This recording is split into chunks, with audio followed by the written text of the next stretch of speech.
अस्सलाम वालेकुम नाज़रीन, एक महकती और चहकती सुबह के साथ मैं हूं आपका मेज़बान हन्नान बुखारी। नाज़रीन, दुआ करते हैं कि आज की सुबह आपके लिए ढेरों ढेर खुशियां लेके आपकी चौखट पे आपका इंतज़ार कर रही हो। इसी दुआ के साथ आज के प्रोग्राम को आगे बढ़ाते हैं। नाज़रीन, आपको पता है जैसा कि शहर फैसलाबाद जो है वो इंडस्ट्रियल हब समझा जाता है पूरे पाकिस्तान की मईशत के एतबार से भी, और इसके अलावा इंडस्ट्रियल सिटी का नाम भी इसको सिर्फ और सिर्फ इसलिए दिया गया है क्योंकि इंडस्ट्रीज़ की तादाद जो यहाँ पे मौजूद है वो पाकिस्तान के दूसरे शहरों से बहुत ज़्यादा है। और यही वजह है कि पाकिस्तान का तीसरा बड़ा शहर होने के साथ साथ जो कारोबार के साथ साथ जो रेवेन्यू जनरेट किया जाता है उसमें भी पाकिस्तान की मईशत में रीढ़ की हड्डी का किरदार जो है ये शहर अदा करता है। लेकिन इश्यूज़ बहुत सारे हैं, कारोबारी तबके से हों, गाहक हों या फिर आम आदमी हों, इन इश्यूज़ की वजह से दिन ब दिन तनज़्ज़ुली का शिकार है। अब वो इश्यूज़ क्या है? स्पेशली आज हम कारोबारी जो मुतवसत तबका है हमारा उसके हवाले से भी गुफ्तगू करेंगे। और कारोबारी हजरात जो है उनका ये कहना है कि जैसे ही गर्मी आती है लोड शेडिंग बढ़ जाती है। लोड शेडिंग बढ़ने के साथ साथ फी यूनिट की जो प्राइस है वो भी बढ़ती चली जा रही है। इसकी वजह से जो एंड प्रोडक्ट बनता है जो इंटरनेशनल मार्केट के अंदर जाता है, क्योंकि एक्सपोर्ट इंडस्ट्री से वाबस्ता बहुत सारे लोग यहाँ पे काम कर रहे हैं, और जब इंटरनेशनल मार्केट के अंदर वो प्रोडक्ट जाता है दूसरी कंट्रीज से ज़्यादा एक्सपेंसिव होने की वजह से बहुत सारे जो यहाँ के कस्टमर्स होते हैं दूसरी कंट्रीज़ की तरफ मूव होना शुरू हो गए।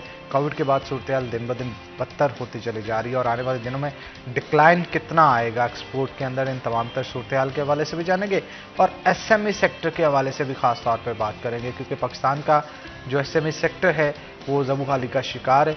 और इसके साथ साथ क्या एसएमई सेक्टर को टैक्स नेट में लाने के लिए कोई तरीकाकार इख्तियार किया जा रहा है, क्योंकि इतनी बड़ी तादाद 25 करोड़ के करीब जो है आबादी पाकिस्तान की होने जा रही है। और इसके साथ साथ अगर देखा जाए, कहा जाता है कि एक मोहतात अंदाजे के मुताबिक 25 लाख के करीब लोग हैं जो कि टैक्स देते हैं। बाकी लोग कहाँ जाते हैं? क्या वो तमाम के तमाम जॉब होल्डर्स हैं? और अगर जॉब होल्डर्स भी हैं तो क्या उनकी तनख्वाहों से टैक्स कटता है?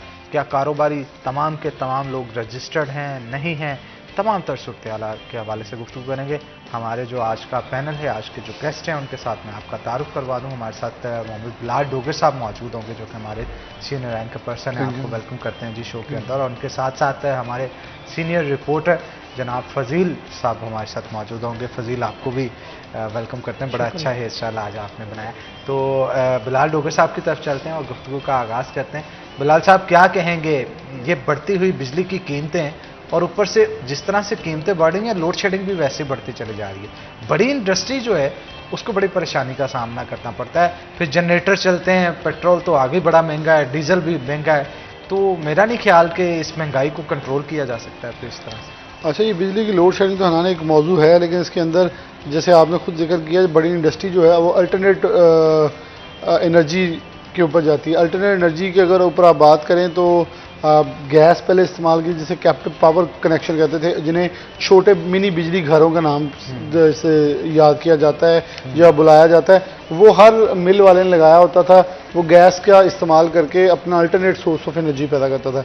लेकिन जब से वो गैस उस मुल्क से गायब हो चुकी है तो अब जो है इस वक्त अगर देसी अंदाज में कहें तो कोई तुक्का चला रहा है, कोई टाकियाँ चला रहा है, कोई कोयला चला रहा है, जिसका जो बॉयलर है। अब इससे हुआ कि अब ये बिजली की लोड शेडिंग ना सिर्फ हमारे लिए मौशी तौर पे बदहाली का बाइस बन रही है, बल्कि माहौलियाती दुश्मनी जो हो रही है वो भी इस वक्त है। कोयला जो है अब जब वो चलाना है, जलाने के साथ साथ उसके अंदर शॉवरिंग की जाती है ताकि उसके जो पार्टिकल्स हैं वो हवा में मोलक होने के बजाय वहीं जो एक साइड पर डंप होते रहें, और उसका बाद में फुजला जो पानी है उसको भी दोबारा रिसाइकल करके दोबारा शॉवरिंग के लिए इस्तेमाल किया जाए। फिल्ट्रेशन प्लांट में बहुत सारे डाइज जो आपके प्रोसेसिंग वाले हैं उन्होंने आरओ प्लांट्स, फिल्ट्रेशन प्लांट जो हम पानी पीते हैं फिल्टर किया हुआ, वो फिल्ट्रेशन प्लांट अंदर लगाए हैं सिर्फ और सिर्फ उन पार्टिकल्स को बैठाने के लिए।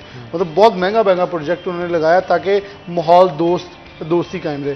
लेकिन बहुत सारे लोग ऐसे हैं, जब आपकी एनर्जी नहीं होगी, महंगे सोर्स ऑफ एनर्जी की तरफ जाना चाहेंगे तो वो कॉस्ट ऑफ प्रोडक्शन जो फाइनल प्रोडक्ट की है उसको मिनिमाइज़ किया जाता है ताकि आप अपने कंपेटिटिव के बराबर आ सकें। या लोकल मार्केट की बात करें तो आपका जो मसनूआत हैं, आपका जो प्रोडक्ट है वो लोकल मार्केट में बाहर की पहुंच में हो।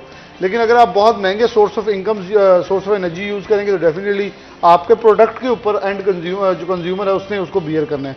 जब एंड कंज्यूमर की वो सकत से बाहर चले जाएगा, उसकी खरीद नहीं रहेगी इतनी पॉसिबल कि वो उसको खरीद सके, तो डेफिनेटली अल्टीमेटली यही होना है कि वो वहाँ से स्किप कर जाएगा और फिर उसका इफेक्ट जो है मार्केट के ऊपर आएगा। फिर मार्केट दोबारा सोचती है क्या हुआ, क्यों हम इतने डाउनफॉल का शिकार हुए हैं, तो उसके अंदर चीज़ें नज़र आना शुरू होती हैं कि आपकी एनर्जी कॉस्टिंग, और एनर्जी कॉस्टिंग के ऊपर हम पहले बात कर चुके हैं कि पाकिस्तान के अंदर सबसे बड़ा अलमिया ये है कि लैंड लॉसेस हैं।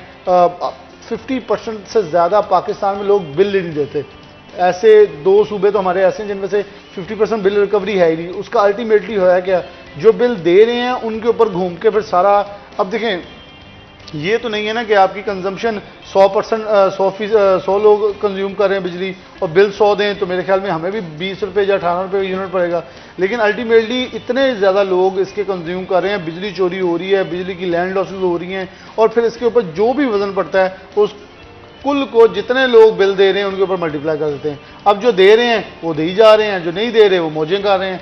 यही प्रॉब्लम है कि आप जो पंजाब के डिस्कोर्स हैं इसके अंदर एक नया सिस्टम लेके आ रहे हैं, कंप्यूटराइज सिस्टम, के अब जो बिल नहीं दे रहा होगा उसकी तारें नहीं काटेंगे, ना मीटर उतारेंगे, कंप्यूटराइज सिस्टम में अंदर बैठे क्लिक करेंगे, उसकी बिजली मुनक़ता हो जाएगी, वहीं वो मीटर डिस्कनेक्ट हो जाएगा, ऑफ हो जाएगा और बिजली आगे सप्लाई नहीं जाएगी। अगर इतना जदीद सिस्टम आ गया तो डेफिनेटली इसे ज़्यादा से ज़्यादा इन इलाकों की बजाय उन इलाकों में पहले नाफिज़ुल अमल किया जाए जहां कुंडा सिस्टम चलता है, जहां मीटरिंग है लेकिन वहां बिल नहीं दिया जाता। अच्छा, उनको भी अल्टीमेटली अब मीटर लगा भी दें तो वो कुछ नहीं मानते। फेस्को, मतलब हमारे तो फेस्को अब जिस इलाकों में जो जो टीमें हैं, डिस्कोज हैं, वो आगे से बिल क्या देते हैं, वो बार के पकड़ के मारते भी इन्हें। वो ट्रांसफार्मर लगा दिया तो लगा दिया, मतलब वो सिस्टम ही मौजूद नहीं है आपका जो बिल रिकवरी का है। तो फिर अल्टीमेटली वो लोग वजन बेयर कर रहे हैं। और हम इसका देखें हनान, इसका जो नुकसान है वो फैसलाबाद की इंडस्ट्री बियर कर रही है।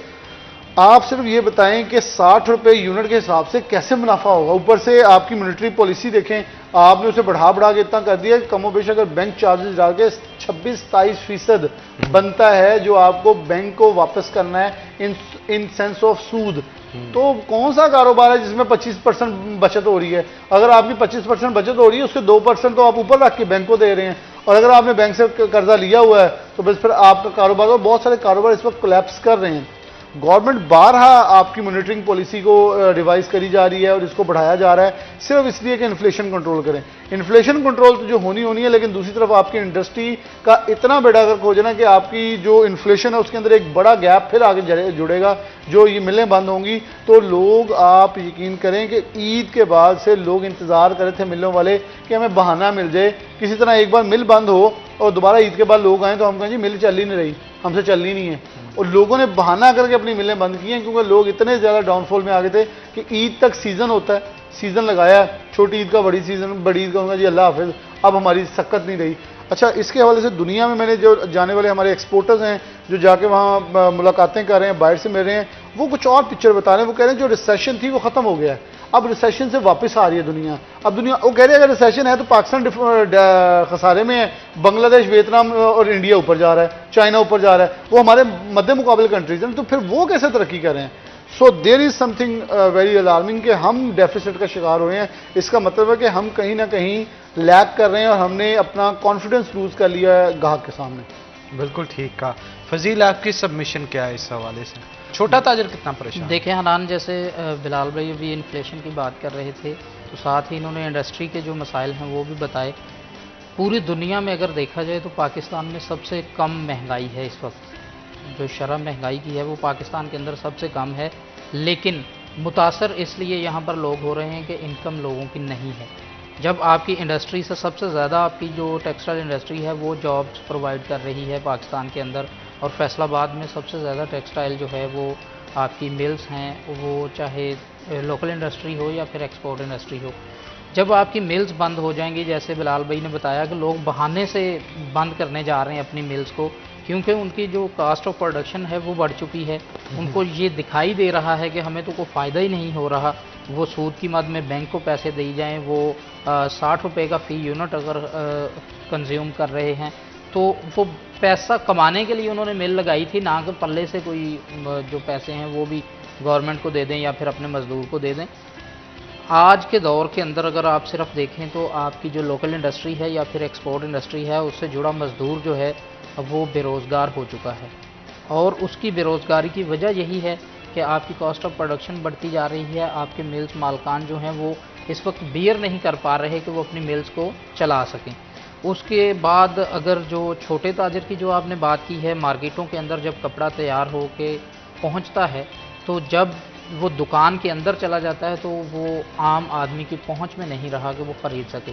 आज सबसे ज़्यादा जो लोग हैं वो सिर्फ़ अपनी 2 वक्त की रोटी को देख रहे हैं कि वो हमारी पूरी हो जाए। कपड़ा, जूता जो है ये बाद की प्रायोरिटी है जो लोगों की रह गई है। तो जो ताजर हैं उनका ये मानना था कि जैसे डॉलर्स की अचानक जो कदर है वो बहुत ज़्यादा कम हुई, तो उम्मीद ये की जा रही थी कि शायद महंगाई जो है वो कम होगी, लेकिन उसके साथ ही बिजली और गैस जो है वो फिर महंगी हो गई। वो कॉस्ट ऑफ प्रोडक्शन जो है वो बजाय इसके कि कम होती, वो बढ़ गई। उसके बाद जो आम मार्केट के अंदर लोकल ज़रूरत का कपड़ा है वो उसकी कीमतें भी बढ़ गई। तो इस वजह से ना सिर्फ आम आदमी परेशान है, बल्कि जो कारोबारी तबका है, छोटा कारोबारी तबका, जैसे आपने प्रोग्राम के इंट्रो में भी ये कहा था कि जो छोटे ताजर हैं उनके बारे में भी बात करेंगे, तो वो इस वक्त बहुत परेशान हैं। क्योंकि मार्केटों के अंदर जिसने 1 लाख या 70,000 किराया देना है दुकान का, बिजली का बिल देना है, 2 मुलाजम रखे हैं उनको भी तनख्वाह देनी है, तो आखिर वो कमाएगा तो फिर ये खर्चे पूरे करेगा। लोग तो इस वक्त ये सोच रहे हैं कि वो कपड़े का कारोबार ही बंद कर दें। टेक्सटाइल के जिस तरह बहरान इस वक्त ना सिर्फ फैसलाबाद बल्कि पूरे मुल्क के अंदर आ चुका है। आपकी लोकल इंडस्ट्री बंद होती जा रही है। स्पिनिंग मिल्स जो हैं वो इस वक्त बड़ा मसला जो है वो ताजरों का बना हुआ है। वो चाहे कपड़े के छोटे ताजर हों या फिर दूसरी जो हमारी मिल्स हैं जहाँ से डाइंग या प्रोसेसिंग मिल्स के धागे की कीमतें जो हैं वो बढ़ती जा रही हैं, लेकिन उसके बाद जो प्रोसेसिंग का, बिजली का है, गैस का है, वो कीमतें भी बढ़ती जा रही हैं। मतलब कि सारी चीज़ें जो सर्कल में आती हैं उनकी कीमतें जो हैं वो आउट ऑफ कंट्रोल हैं, और जिसकी वजह से जब तक मार्केट के अंदर कपड़ा आता है तो वो आम आदमी की पहुंच में नहीं रहता। और जो पिछले दिनों मैंने एप्टमा का एक इजलास कवर किया था, तो जैसे बिलाल भाई ने बताया कि बहाना ढूंढ रहे हैं लोग मिल्स बंद करने का, तो वहाँ पर भी यही फैसला था। एक आवाज़ थी सब मेंबर्स की, तकरीबन 60 से 70 के करीब वहाँ पर मेंबर थे। उन्होंने कहा था कि ईद तक हम चलाएंगे, उसके बाद किसी न किसी तरीके से हम अपनी फैक्ट्रियाँ जो हैं इनको बंद करेंगे, हम नहीं चला सकते। उसकी वजह ये थी कि बिजली महंगी, गैस महंगी। उसके बाद आप यकीन करें कि जितने की एक फैक्ट्री लगती है उस अमाउंट के नोटिस जो हैं वो एफबीआर की जानिब से वो मिल्स मालकान को जा रहे हैं। अब वहाँ पे ये डिस्कस हो रहा था कि 3 या 3.5 अरब रुपए के नोटिस एप्टमा के मेंबर्स को, बिलाल भाई जी, जो गए हैं नोटिस, और वो ये कह रहे थे कि हमारे फैसलाबाद के अंदर तकरीबन 80 या 85 मेंबर्स हैं, और उनमें आप वो 3 या 3.5 अरब को डिवाइड करें तो कितना पैसा बनता है। आप वो क्या हर समझते हैं कि ये इंतकामी कोई कार्रवाई होती है या? देखें, ये एट दी एंड जो चेयरमैन एप्टमा है उन्होंने यही कहा था कि आप वैसे ही हमें कह दें कि आप इंडस्ट्री को ख़त्म करें, कहीं और शिफ्ट हो जाएं, तो हम इसको ख़त्म करके कहीं और शिफ्ट हो जाते हैं, बजाय इसके कि हमें नोटिस भेजे जाएं, हमें डराया जाए, धमकाया जाए। वो देखें जो प्रोसेसिंग मिल्स हैं या फिर जो आपकी डाइंग्स हैं, वहाँ पर भी तो मज़दूर काम करता है, वो जॉब्स भी प्रोवाइड करते हैं, वो हुकूमत को टैक्स भी देते हैं, लेकिन इसके बावजूद जो सख्त पॉलिसीज़ हैं उनको अगर अपनाया जाए गवर्नमेंट की जानिब से या इदारों की जानिब से, तो एट दी एंड फिर लोग जो हैं वो डिस्करेज होंगे, बजाय इसके कि इंडस्ट्री जो है आप बाहर लोगों को जाकर, बाहर के ममालिक को आप कह रहे हैं कि पाकिस्तान के अंदर इन्वेस्टमेंट करें, तो आपके अपने जो लोग हैं वही इस वक्त इतने तंग हो चुके हैं कि वो इंडस्ट्री छोड़ने पर मजबूर हैं, और यहाँ तक कहना शुरू हो चुके हैं कि आप हमें डायरेक्टली कह दें कि हम इंडस्ट्री छोड़ के कहीं और शिफ्ट हो जाते हैं। और बहुत सारे लोग जो हैं वो बांग्लादेश की तरफ जा भी रहे हैं, आपके जो सनतकार हैं। उसकी वजह यही है कि वो पाकिस्तान के अंदर माहौल उस तरह से साजगार नहीं रहा इंडस्ट्री के लिए। उसकी बड़ी वजह यही है कि आपकी जो पॉलिसीज़ हैं वो बंद कमरों में होती हैं, बजाय इसके कि स्टेक होल्डर्स को साथ बिठाकर आप पॉलिसीज़ बेशक बना लें, लेकिन उनको एतमाद में ज़रूर लें। वो आपको कोई मशवरा दे सकते हैं, आप मशवरे उनके सुन लें, बेशक ना मानें, लेकिन आपको उस चीज़ का आइडिया ज़रूर हो जाएगा कि इंडस्ट्री को चलाना किस तरीके से है, किस तरह हम इस खत्ते में जो हमारे कंपटीटर्स हैं उनको कैसे हम लीड कर सकते हैं या मुकाबला कर सकते हैं उनका। तो आप जब बाहर के ममालिक में जाते हैं, बांग्लादेश, इंडिया, वियतनाम या फिर दूसरे जो श्रीलंका वगैरह है, जब आप एक चीज़ पाकिस्तान के अंदर तैयार होती है, वो पाकिस्तान अगर $5 की देगा, बांग्लादेश या इंडिया उसको अगर $4 की देगा बाहर के मुल्क में, तो लोग उसको प्रेफर करेंगे। $5 वाले की तरफ तो नहीं ना आएंगे। नहीं आएंगे। सेम प्रोडक्ट है, सेम क्वालिटी है, लेकिन एक्सपेंसिव है। एक्सपेंसिव है क्यों? अब ये अगर पाकिस्तानी जो सनअतकार हैं वो $4 की देंगे तो वो उनको बारह नहीं खाएगी, वो नुकसान में जाएगा, नुकसान में जाएंगे। अब देखें जो पहले मैंने बात की थी, उन्होंने पैसा कमाने के लिए इंडस्ट्री लगाई है, ना कि खुद दिवालिया होने के लिए लगाई है। तो ये वजूहात हैं कि अगर हुकूमत जो है वो स्टेक होल्डर्स को साथ बिठा कर पॉलिसीज़ जो हैं वो बनाएगी तो उसके फ़ायदे जो हैं वो आपको फ्यूचर में आ सकते हैं। अभी भी गवर्नमेंट जो है, टाइम बेशक थोड़ा है, लेकिन अगर कुछ ना कुछ हमारी इंडस्ट्री के लिए कर जाती है तो, क्योंकि फैसलाबाद हो या फिर पाकिस्तान हो, ज़्यादातर मज़दूर तबका है हमारा और इंडस्ट्री से जुड़ा हुआ है। अगर इंडस्ट्री के लिए कुछ कर जाती है ये गवर्नमेंट, तो आने वाले इलेक्शन में भी इनके लिए माहौल जो है वो बदल सकता है। ठीक है बिलाल साहब, ये जो नोटिस जाते हैं दो तरह के होते हैं, एक तो जेन्युइन नोटिस है और एक होता है तंग करने के लिए, ज़्यादातर कौन से वाले होते हैं? देखिए हनान, नोटिस जो भेजे जाते हैं उसमें बेसिकली ये है कि आपका बेसिकली कोई ना कोई उज़र निकाला जाता है। अब FBI अदारे को ये देखना चाहिए कि आपने बेसिकली सबसे पहले पॉइंट ये देखा जाता है कि फैसिलिटेशन क्या है इस मुल्क के अंदर, आप दे क्या रहे हैं। कंटेनर जा रहा है, रास्ते में उतार के रख लीजिए, एहतजाज हो रहा है। बांग्लादेश के अंदर इन्हीं कंटेनर्स को एमरजेंसी की एम्बुलेंस के बराबर सहूलत हासिल है कि ये किसी भी इशारे पे नहीं रुकेंगे, इनको कोई हाथ नहीं लगा सकता, इनको कोई रोक नहीं सकता, ये थ्रू आउट पोर्ट तक फ्रीली जाते हैं।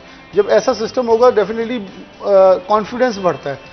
मैं आपको छोटी सी एग्जाम्पल देता हूँ। जरदारी साहब की मुलाकात अभी रिसेंटली हुई एप्टमा के ग्रुप लीडर गौहर एजाज साहब के साथ और दीगर लोग थे, तो लोगों ने खड़े होकर तालियां मारी। क्यों? जरदारी साहब ने एक जुमला बोला, मुझे इंडिया के जर्नलिस्ट मजाक उड़ाते हैं कि ये $100 अरब नहीं कर सकते।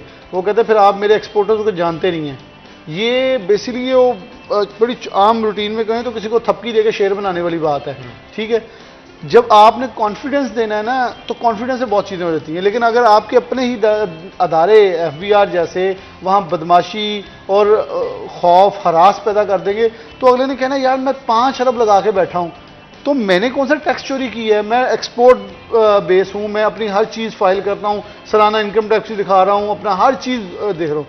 मैंने 3 अरब ये तो नहीं हनान, आप देखें ना 2 मुरब्बे में हैं, वो उठा के जेब में तो नहीं डाल के इंडस्ट्री चले जाएगा, इंडस्ट्री लगा के बैठा है। बैठे टेबल टॉक करें उससे, अगर उसकी कहीं फ्लॉ है आप उसे बताएं। इतनी बड़ी इंडस्ट्रियलिस्ट, कभी मैंने इतना बड़ा इंडस्ट्रियलिस्ट टैक्स चोर नहीं देखा, क्योंकि उसने जब एक्सपोर्ट करनी है ना, एक छोटी सी चीज निकलनी है, उसके सारे के सारे ऑर्डर्स तबाह बर्बाद हो जाने हैं। So he is very wise about his orders, और वो बड़ा क्लियर होता है कि उसने कैसे तरक्की करनी है, कैसे ऑर्डर्स पूरे करने हैं। तो ये एक इंतहाई बिल्कुल नकारा चीज़ है कि आप सिर्फ ये जवाब पेश करते हैं, देखिए जी कि हमारे पास जो चीज़ें मौजूद हैं, जो हम जैसे लेके चल रहे हैं वैसे ठीक है, लेकिन अदारों की एक जुरिडिक्शन है, ये उसके अंदर अच्छे लगते हैं, उसके अंदर अपने नोटिस जो हैं, मेरे ख्याल में अदारों को देखें, इसी अदारे के पास जब वो जाते हैं तो उनको बिठाया भी जाता है और लंबे इंतज़ार भी करवाया जाता है। प्रॉब्लम क्या है, वन विंडो ऑपरेशन कहाँ है फिर?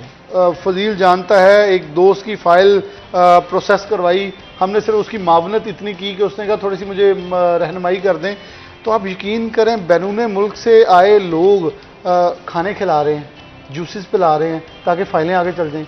यार शर्म से डूब मरो, फिर इस फेडमी को ताला लगाएं, इसे बंद कर दें। गवर्नमेंट जो भी हो, including PTI, Noon league people's party, across the border, all should be shameful कि आपके अदवार में, अब तो नून लीग का दौर है ना, अब पूछें कि आपके दौर में आपके नीचे जिला कौंसिल में क्या चल रहा है। वो लोग चीख रहे हैं, चिल्ला रहे हैं कि हमारे साथ जुल्म और ज्यादती हो रही है, बट सब बैठे तमाशा देख रहे हैं इस वक्त कि उनके लिए और टारगेट्स है। वो कहते हैं हम फॉरेन इन्वेस्टर लेके आने।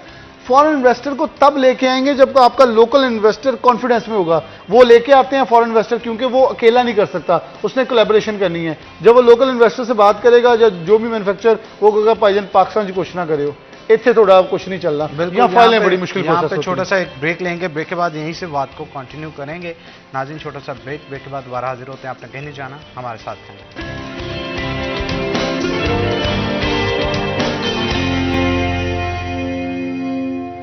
वेलकम बैक नाज़रीन। ब्रेक के बाद खुश आमदीद। बिलाल डोगरा हमारे साथ मौजूद है, मज़ीद गुफ्तगू उनके साथ करते हैं। बिलाल, कॉस्ट ऑफ प्रोडक्शन के हवाले से बताइएगा, इसको किस तरह से कम करके एक्सपोर्ट को बेहतर किया जा सकता है? अच्छा हनान, अभी हमारे साबका दौर के अंदर एक पॉलिसी बनी थी, टेक्सटाइल पॉलिसी, जिसे पीटीआई के चेयरमैन जो थे उन्होंने बड़ी रिप्रेजेंट की थी, बड़ी फैसलाबाद में आके।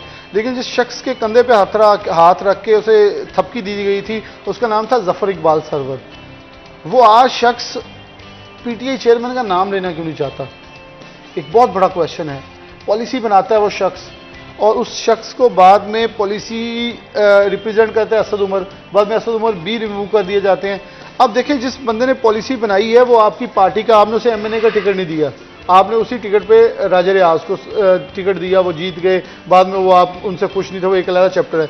लेकिन अगर वो शख्स इतना अच्छा था तो कोई भी सियासी जमात टेक्नोक्रेट्स का इस्तेमाल क्यों नहीं करती? ये एक इंडस्ट्रियलिस्ट था, ये इंडस्ट्रियलिस्ट होने के ना, फेडमिक के अंदर भी जब चेयरमैन जफर इकबाल सरवर ने, वो वाहिद दौर था जब फेडमिक को 1 से 2 जो हैं वो ग्रिड स्टेशन मिले हैं, और सबसे ज़्यादा ईजीएस्ट वे जो है वो फेडमिक के अंदर हुआ है चीज़ों को लेने के हवाले से, करप्शन की वजह से। और जितने प्लॉट्स कैंसिल थे लोकल बायर्स के, जो लोकल, उन्हें सब रिलीज कर दिए कि भाई इनको क्यों, कोविड था, उनके पास पैसे नहीं थे, वो इंडस्ट्री नहीं लगा सकते थे, आप इनको कॉन्फिडेंस दें। वही लफ्ज़, फिर वही जुमला मैं बोलूँगा, कॉन्फिडेंस उन्हें दिया, वो लोग वापस आए, उन्होंने इंडस्ट्री भी लगाई, 4 दीवारी भी हुई, काम चल पड़े, एकदम लोगों का फ्लो आया।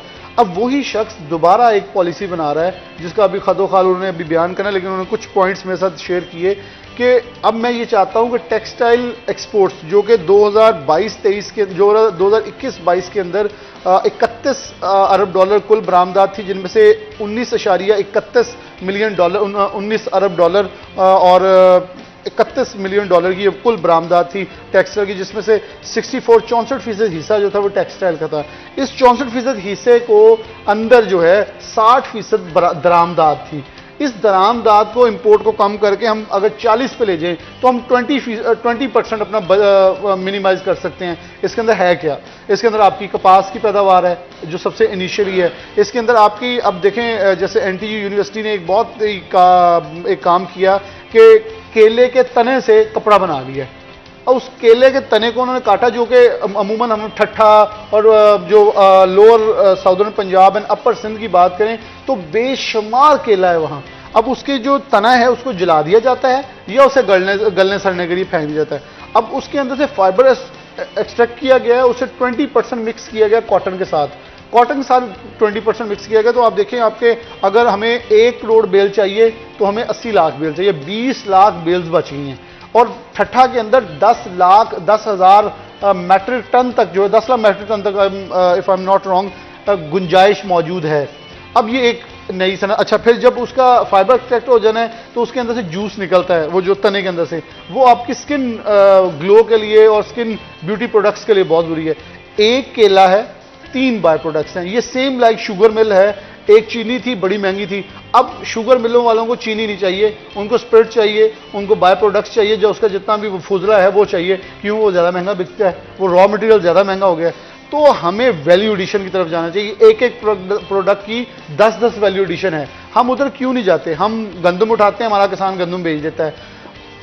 हमारा हमसाया मुल्क भारत है, 4-4, 5-5 गांव के यूनिट्स बना के दिए गए हैं, 4 गांव को मिला के एक छोटी सी मिल लगा दी, शुगर मिल, वो वहां से अपनी चीनी निकलाते हैं और खुद बेच लेते हैं। आप ऐसे कोई प्रोजेक्ट्स होने चाहिए कि आप देखें कि आपके बड़े रकबे के ऊपर यूनिट्स मौजूद हैं, आप उसके गांव के कोई अच्छा एक अगर इन्वेस्टर मौजूद है तो उसको कहें कि आप यहाँ ब्रेड की फैक्ट्री लगाएं, आप बाय प्रोडक्ट्स लगाएं। बाय प्रोडक्ट्स दुनिया में बिक रही, पूरी दुनिया इस वक्त वैल्यू एडिशन पे काम कर रही है। लेकिन वैल्यू एडिशन में फिर बात वही आ जाती है ना बिलाल साहब, कि उनको कोई भी चीज़ लगाने के लिए फिर लोन्स भी चाहिए होते हैं, फिर इसके अलावा इजाज़तें भी चाहिए होती है, और वहाँ पे आके फिर ना लोग इतने कहते हैं कि हमें सिर्फ एक ईजीएस्ट वे दे दें, जिसे कहते हैं 1 विंडो ऑपरेशन, और दूसरा जो छापा छुपी ये को काम है ना, जो लेन देन वाला, छापे तो एक जायज़ काम है, आप चेक कर सकते हैं, लेकिन जो लेन देन वाला काम है ना, इसे छोड़ देना तो सब कारोबार करेंगे। लोगों के अंदर यही तो मैं कह रहा हूँ, खौफ है कि हमने इन्वेस्ट किया, पैसा ना डूब जाए। जब खौफ खत्म हो जाएगा इन्वेस्टर का तो इन्वेस्टर कैश फेंकेगा, कैश फ्लो ठीक होगा। और पूरी दुनिया के अंदर ओनली एसएमईज है, स्मॉल एंड मीडियम एंटरप्राइज, ये ऑन रिकॉर्ड चीज़ें हैं कि 80% जॉब क्रिएट करते हैं। एलएसएम कभी जॉब क्रिएट नहीं करता, उसकी जॉब सिर्फ 20% होती है। अब देखें दुबई के अंदर वो टैक्सी आ गई है ना, उसने पता नहीं 7,000 टैक्सी ड्राइवर्स की नौकरियां खाली हैं। आप उसमें बैठे हैं, वो खुद ही चलती है, खुद ही आपको लेके आपके, और बड़ी सेव है। तो हमें देखना होगा, बहुत तेज और बहुत स्पीडली दुनिया मूव कर रही है, कहीं ये ना हो हमारी ज्यादा तादाद जो है जॉबलेस हो जाए और हमें फिर ज्यादा मसाइल जो है उसका सामना करना पड़े। क्यों जी फजील साहब, एसएमई सेक्टर के हवाले से आप क्या कहेंगे? देखिए अनान, जैसे बिलाल साहब ने बताया है कि एसएमई सेक्टर जो है वो सबसे ज़्यादा जॉब्स प्रोवाइड करता है, तो सबसे ज़्यादा नज़रअंदाज भी हुकूमत की जानिब से एसएमई सेक्टर को ही किया जाता है। और ये हमेशा से रोना रहा है, जो हमारे एसएमई सेक्टर से वाबस्ता अफराद हैं, सनतकार हैं, वो कहते हैं कि कोई भी गवर्नमेंट जब पॉलिसी बनाती है वो बड़े सनतकारों को साथ मिला लेते हैं, बैठ जाते हैं उनसे, अक्सर औकात चलें पूछ गिछ उनसे कर लेते हैं, हमें कहीं भी नहीं रखा जाता। कितने बंदे जो टैक्स पेयर होते हैं इनमें से? देखें, जो भी इंडस्ट्री मालिक है वो तमाम टैक्स पेयर होते हैं। जब बंदा कोई भी इंडस्ट्री छोटी से छोटी भी लगाएगा, जब तक उसका एनटीएन नहीं होगा, वो ना तो चैम्बर का मेंबर बन सकेगा, ना वो एप्टमा का, ना एप्टमा का, ना पीएचएम किसी भी के साथ एसोसिएशन। अगर घंटा घर के 8 बाज़ारों की बात की जाए तो वहाँ पे भी तो बहुत सारे लोग ऐसे हैं जो रजिस्टर्ड ही नहीं है। हज़ारों की तादाद में दुकानें, हज़ारों की तादाद में ताजर हैं, लेकिन उनमें से रजिस्टर्ड जो हैं वो चंद होंगे। देखें अनान, जो दुकानदारों की बात है, जो 8 बाज़ार हैं, मार्केटों के अंदर जो दुकानें हैं या फिर 8 बाज़ारों के अंदर हैं, वहाँ पर अगर ये कहा जाए कि 50 से 60% लोग जो हैं वो एफबीआर को टैक्स नहीं देते, तो ये गलत नहीं होगा। बिल्कुल ऐसे ही है, वो टैक्स नहीं देते।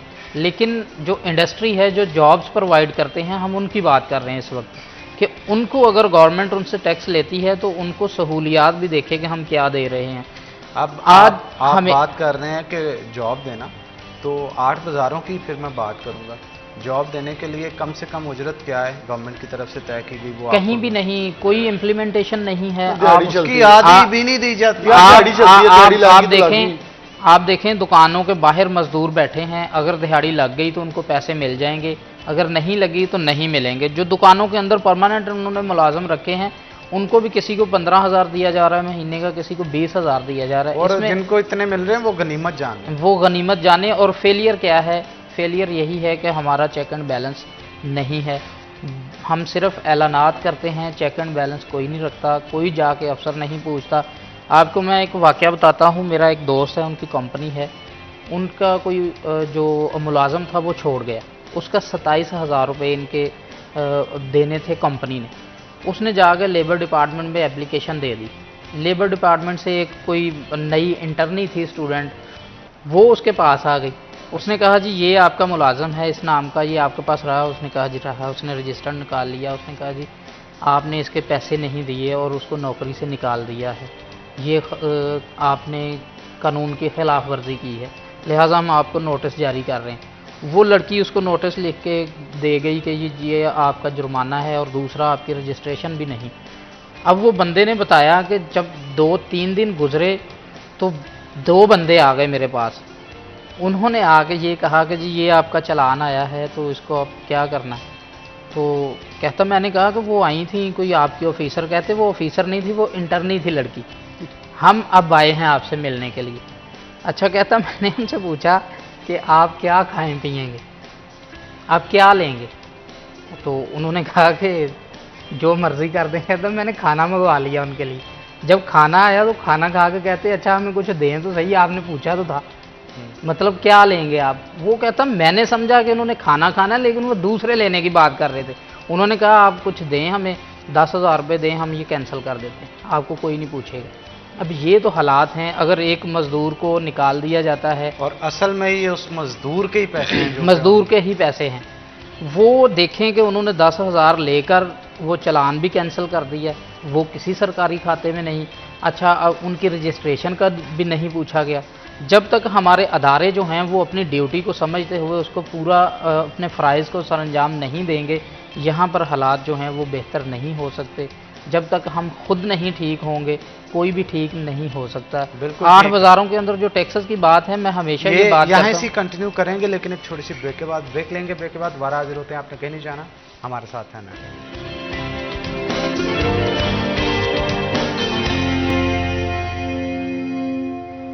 वेलकम बैक नाज़रीन, ब्रेक के बाद खुश आमदीद। हमारे साथ राना फजील मौजूद है, मज़ीद गुफ्तगू उनके साथ करेंगे। फजील, ब्रेक से पहले जो आप गुफ्तगू कर रहे थे, मैं चाहता हूँ वहीं से कंटिन्यू करें। देखिए हनान, मैं ये कहता हूँ कि FBR एक बहुत बड़ा इदारा है हमारा, और हर साल जब बजट पेश होता है तो उसमें टैक्स कलेक्शन का भी बताया जाता है कि जी आपने इतनी टैक्स कलेक्शन जो है वो करनी है, क्योंकि मुल्क ने तो टैक्स से ही चलना है। अब FBR को ये चाहिए कि वो बजाय इसके कि लोगों को डराए टैक्स से। आप यकीन करें कि हमारा ज़्यादातर जो 80% के करीब लोग हैं वो टैक्स का नाम सुनकर डरते हैं, हालांकि इनडायरेक्टली हर बंदा टैक्स पे कर रहा होता है। तो मैं हमेशा ये कहता हूँ कि उनको चाहिए कि वो लोगों को एजुकेट करें टैक्स के बारे में, वो बताएं, ये ना बताएं कि इसका नुकसान क्या है। नुकसान तो है ही नहीं, आप टैक्स दें, आप फ्रीली कारोबार जो मर्जी कर सकते हैं। वो लोगों को ये बताएं कि टैक्स देने के फ़ायदे क्या क्या हैं। अब देखें, अब प्रॉपर्टी पे अगर टैक्स की बात की जाए तो जो फाइलर है उसको 3% अब कर दिया है इन्होंने टैक्स, नॉन फाइलर को 12% के करीब टैक्स देना पड़ता है।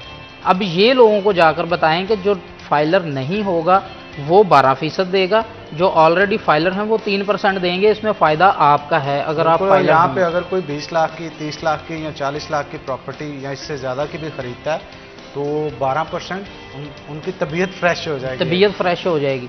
और ये देखें, लोगों को बताने की ज़रूरत है ना। अगर मुझे आकर कोई बंदा ये बताएगा कि जी अगर आप 30 लाख की कोई चीज़ लेते हैं, अगर आप टैक्स देते हैं FBR को, तो आप 30 लाख पे 12% फिर हमें देंगे और आपको देना पड़ेगा। अगर आप टैक्स नेट में आ जाते हैं तो आपको 30 लाख का सिर्फ 3% देना पड़ेगा। तो मेरी समझ में वो आप बात आएगी कि जहाँ पे मैंने 3% देना है, एक जगह पे मैंने 12% देना है, तो क्यों ना इसकी बजाय मैं फाइलर ही हो जाऊँ, मैं टैक्स नेट में आ जाऊँ और मुझे हर जगह पे उसका फ़ायदा होगा कि मैं टैक्स नेट में अगर रजिस्टर्ड हूँगा तो मैं कम टैक्स दूँगा, और अगर नहीं होगा तो मुझे ज़्यादा पैसे देने पड़ेंगे। ये चीज़ें हैं, लोगों को एजुकेट करने की ज़रूरत है। जब आपने सिर्फ लोगों को डराना है, नोटिस भेज देने हैं कि जी आप टैक्स नहीं देते, आप वहाँ पे छापे मारेंगे, तो लोगों ने कहना है कि अगर हम अपना सारा डाटा इनको दे देंगे तो फिर पता नहीं ये कौन सा हमारे साथ सलूक करेंगे। वो इसलिए लोग डरते हैं FBR का नाम सुनकर। तो FBR को ये चाहिए कि वो लोगों को एजुकेट करें, लोगों को फ़ायदे बताएं कि टैक्स नेट में आने के फ़ायदे क्या हैं। और अगर इतना कुछ होता है तो बिलाल साहब आज तक एक भी अफसर को मेरा नहीं ख्याल सजा मिली होगी। वो एक बड़ा जुमला बोला जाता है, सारे एक दूसरे के ना, पंजाबी बोले मज मज की भैन ही होंगी है, ये सारे एक दूसरे भैन भरा ही है, इसलिए ये एक दूसरे खुद कवर कर रहे होते हैं। वफाकी टैक्स महोत्सव में भी सारे ऑफिसर, मैं वफाकी टैक्स महोत्सव की आपको एक बड़ी मजे की बात बताता हूँ। ये अकाउंट्स ऑफिस है, मैं ऑन रिकॉर्ड कह रहा हूँ, ऑन रिकॉर्ड कोई भी बंदा वफाकी टैक्स महोत्सव जाके अकाउंट्स ऑफिस से आप पूछें, वो पूछ नहीं सकते क्यों, अपनी तनख्वाह भी उतो लेनी है। आप यकीन करें, जिसने एक्शन लेना है उसकी अपनी तनख्वाह तो उसके पास है, उसने क्या एक्शन लेना है।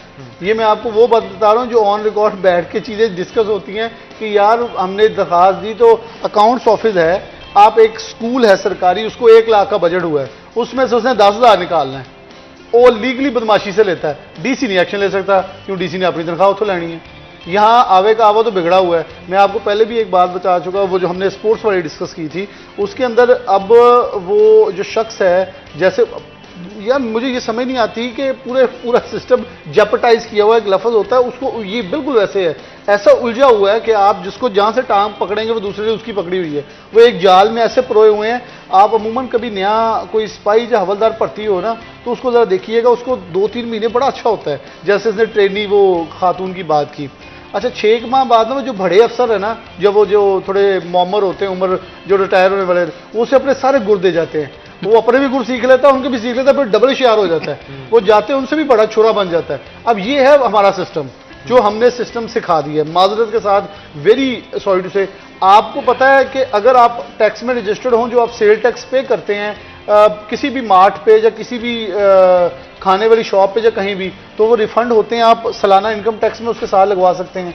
ये बहुत कम लोगों को पता है, ये तो FBR बताता ही नहीं है। FBR को तो ये बताना चाहिए कि देखें, अगर आपने दुकान रजिस्टर करवाई और अगर आपने सेल टैक्स, अब देखें गवर्नमेंट ने एक स्कीम निकाली है, EFS स्कीम। मैं आपको नाहली का अंदाजा बताने लगा हूँ। 2021 में एक स्कीम आती है, एक्सपोर्ट फाइनेंस फैसिलिटेशन स्कीम। इसके तहत क्या होगा, हनान है खाम माल बेचने वाला, फॉर एग्जांपल आप स्पिनिंग मिल के ऑनर हैं, मैं हूं विविंग का ऑनर, ये है एक्सपोर्टर। मैन्युफैक्चरर। अब हम तीनों अगर इसमें रजिस्टर्ड है, हम तीनों को ही जी सेल टैक्स जीरो हो जाता है। ये 2021 से नाफजुल अमल है। अब उन्होंने जब 2023 में आके सारी स्कीमें खत्म करके एक ही रहने दी, अब पता चला सबको इसका फायदा क्या था। सारे सर पकड़ के बैठे रहे कि कराची के एक्सपोर्टर तो फायदा लेते रहे इससे। क्यों? वो सेंसिबल है, वो ग्राउंड पे खेलते हैं, वो रियलिटी से खेलते हैं, वो प्रॉफिट लेते रहे, गाहक उनके रह गए, वो सस्ता माल बेचते रहे। ये सोचते हैं यार हमारा कॉस्ट ऑफ प्रोडक्शन क्यों ज्यादा आ रही है। मुझे एक एक्सपोर्टर ने बताया कि हमें समझ ही आ जाई है, रेहान नसीम बड़ाड़ा साहब ने फिर मुझे इसके ऊपर थोड़ा समझाया कि बिलाल भाई मैं भी इसके फायदा उठा रहा हूँ, बहुत सारे लोग फायदा उठा रहे हैं, लेकिन हमारे लोकल एक्सपोर्टर को अभी तक बताया नहीं गया। और आप यकीन करें पिछले माह 2 से 3 ट्रेनिंग देके बूमा PHMA के अंदर बताया गया कि एफएस स्कीम क्या होती है, कि अगर आपका सेलर, आपका बायर और आपका जो एक्सपोर्टर है वो तीनों रजिस्टर्ड होंगे तो सारे 18% सेल टैक्स जिसका रोज रोना रोते हैं, रिफंड रुक गए, रिफंड नहीं आ रहे, रिफंड हमारे कह दे। और उस 18-17% जो अब तो 18 हो गया, उस 17% से क्या जो थ्रेश होल्ड था, यानी कि जो रिफंड मिलता था वो 12% या 15% मिलता था, यानी कि आपका पूरा का पूरा पैसा सेव हो गया है। हम बेसिकली जो हनान आपकी बात बड़ी सही थी, जो फजील बात कह रहा था, हम अदारों को क्रिटिसिज्म करते हैं, लेकिन क्या हमारे 8 बाजारों में बैठे हुए सारे लोग इतने ही नालायक हैं कि उनको अपना फायदा नजर नहीं आता? बेसिकली अगर आपको अदारा देखें, अगर आप बिल्कुल सही लाइन पर चल रहे हैं तो कोई मेरी दुकान पे छापा नहीं मार सकता, मुझे नोटिस नहीं भेज सकता। आप जाके कोर्ट में केस कर दें, ऐसी की तैसी आपके खिलाफ कुछ भी कर दें। जैसे आपने वफाकी टैक्स मोसिफ की बात की, प्रॉब्लम यह है हमारा जो कारोबारी अफराद है, मुझे एक बिजनेसमैन ने कहा हम बहुत बुजदिल हैं, हम चाहते हैं कि दफ्तर तक गेड़े लगन तो पहले गल थे मुक जाए। वो फिर वो कहा था ना एक बंदे ने कि वो जज साहब को कि अल्लाह तेन वड्डा होगा DC लावे या तेन पटवारी ला दे। उन्होंने कहा बीबी मैं वड्डा होना वा, पोतो उन्होंने कहा नहीं, पोतो ने मैंने उदो कहा 5 से 5000 दे, गल इत्थे मुक जानी है। तो ये सालों साल केस चलते हैं, लोग मर जाते हैं, फिर इंसाफ मिलता है। इसलिए जो जहां खत्म हो जाए वो कहते हैं वही खत्म हो जाए। हमारे ताजर इस चीज़ पे ईमान रखते हैं कि जिथे गल मुकदी मुका लो। अगर ये आगे चली तो देखिए कारोबारी शख्स नहीं इस चीज़ का मुतम्मल कि वो 10 दिन FBR के चक्कर लगाए, नोटिस भुगते, फिर केस करे, फिर अदालतों में जाए। चीज़ें बहुत गंभीर हैं और इस चीज़ का फ़ायदा उठाने वाले लोग मौजूद हैं, वो फ़ायदा उठाते हैं और डेफिनेटली ये सिस्टम इसलिए जेपटाइज हुआ हुआ है। बिल्कुल ठीक कहा आपने। इसका हल क्या है? अब कौन करेगा? गवर्नमेंट करेगी, कोई और करेगा, ताजर करेंगे? इसका हल देखें ना, अब हमारे वफाकी वजीर हज अभी हज करके आए माशाल्लाह, और उन्होंने अपने पैसे खुद अदा किए हैं, सेनेटर तलहा महमूद ने। लेकिन जो 1750 बंदे मुफ्त करे उन्होंने दसो की करिए। SP लेवल के बंदे चलेंगे जनाब हज मावनत के लिए। अब SP लेवल के बंदों ने डिप्टी उन्होंने, मुझे याद है वो अदालत ने कल कमेटी जो है कौमी असम्बली की, उन्होंने इस्तेसार किया है कि एक एडिशनल सेक्रेटरी लेवल का बंदा किसी बंदे की क्या मावनत करेगा। ये तो मावन लोग थे, इन्होंने तो जाके हाजियों की खिदमत करनी थी और ये तो जाके खुद 5 स्टार होटलों में रहे होंगे। अब जो सेनेटर तलहा महमूद है वो सऊदी अरब में गिरफ्तार भी हुए। क्यों हुए? क्योंकि वो अवाम की खिदमत कर रहे थे। सऊदी गवर्नमेंट को ये यकीन नहीं आया कि ये बंदा वफाकी वजीर है। वफाकी वजीर बाहर फिर रहा है और 1700 से जायद लोग, ये 24 न्यूज़ ने कल खबर भी नशर की है कि 1700 से जायद लोग मुफ्त हज कराए हैं सिर्फ मावनत के अंदर। जी वो हम हज कोटे के जरिए लोगों की खिदमत करने गए थे। ये तो जुल्म है ना, फिर ऐसे तो नहीं होना चाहिए। ये एक खातून की हनान ट्वीट थी, बड़ी सुनने वाली है, दिल दहला देने। वो कहती है हर साल मेरा दिल करता है कि मैं खाना काबा जाके हज करके आऊँ और अल्लाह के घर हाजिर हूँ, लेकिन जब सुनती हूँ तो रोना आता है कि मैं इतने पैसे नहीं भर सकती। फिर अल्लाह से दुआ करती हूँ, लेकिन मेरा दिल उस वक्त दुखता है कि एक शख्स जिसमें सदर मुमलिका साहब है 52 लोगों को लेकर अपने खानदान मुफ्त हज कराते हैं, तो फिर मैं उसके पैसे पे कर रही हूँ, तो मुझे भेजे ना मुफ्त। कौम को शुरू कर लें 50-50 करके, हर साल कौम के 50 लोग फ्री जाया करेंगे। कुरानदाजी कर लें, पूरी कौम की कुरानदाजी कर लें कि दरखास्तों के जरिए जो आपकी दरखास्तें आपके पास है उनमें से 50 या 100 जितने भी हैं, अगर ये 1700 में से 1000 ही निकाल लें, मेरा ख्याल है वो ज्यादा खिदमत करेंगे वहां पे जाके। वो खिदमत भी हनान ये लोग करते हैं। आप सरकारी उजाज से पूछें, वो बेतहाशा एक दूसरे की खिदमत कर रहे होते हैं ताकि हमारे मोमर लोग बेहतर अंदाज में जो है ये फ्रीजा अदा कर सकें। तो हमें खुद को बहुत कुछ ठीक करने की जरूरत है। अब सेनेटर तलहा महमूद तो ठीक हैं, लेकिन 1700 से ज्यादा जो लोग चलेंगे वहां तो ये काम खराब है। बहुत शुक्रिया जी आप दोनों का शो में आने के लिए। इसी के साथ नाज़रीन यहाँ पे छोटी सी ब्रेक के बाद दोबारा हाजिर होते हैं। आपने कहीं नहीं जाना, हमारे साथ हैं।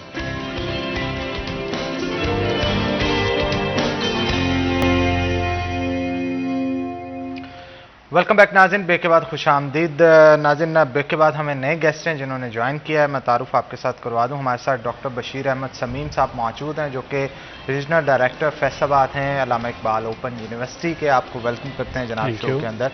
तो अल्लामा इकबाल ओपन यूनिवर्सिटी जो है एक बड़ा ज़बरदस्त फोरम है बहुत सारे उन लोगों के लिए जो कि घर बैठे तालीम हासिल करना चाहते हैं और डिग्रीज हासिल करना चाहते हैं। पाकिस्तान में ये बड़ा ज़बरदस्त इनिशिएटिव है इस गवर्नमेंट की तरफ से, और इसके साथ साथ बहुत सारे लोगों को आसानी मुहैया की जाती है, क्योंकि तालीम एक ऐसा आंसर होता है, बहुत सारे लोग इसे हासिल तो करना चाहते हैं लेकिन ज़ाती मसरूफियत की बिना पे वो इन चीज़ों से दूर रहते हैं। अब वो आसानी के साथ तालीम कैसे हासिल की जाती है, अल्लामा इकबाल ओपन यूनिवर्सिटी जो है इस हवाले से बहुत ज़्यादा सहूलियात मुयसर करती हैं। तो इनकी जानिब से एक स्विफ्ट सेंटर भी बनाया जा रहा है। उस स्विफ्ट सेंटर से क्या क्या फ़ायदे होंगे जो कि लोगों को पहुँचेंगे, वो डॉक्टर साहब से जानते हैं। तो डॉक्टर साहब क्या कहेंगे, ये स्विफ्ट सेंटर का क्या काम है और इसकी ज़रूरत क्यों पेश आई बनाने के लिए?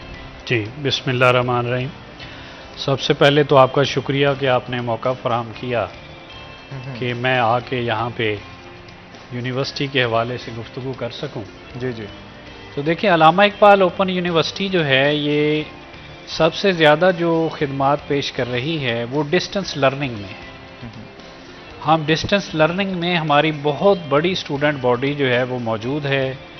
हमारे पास ज़्यादातर वो तलबा और तालिबात होते हैं जो काम भी कर रहे होते हैं और हमारे साथ पढ़ भी रहे होते हैं।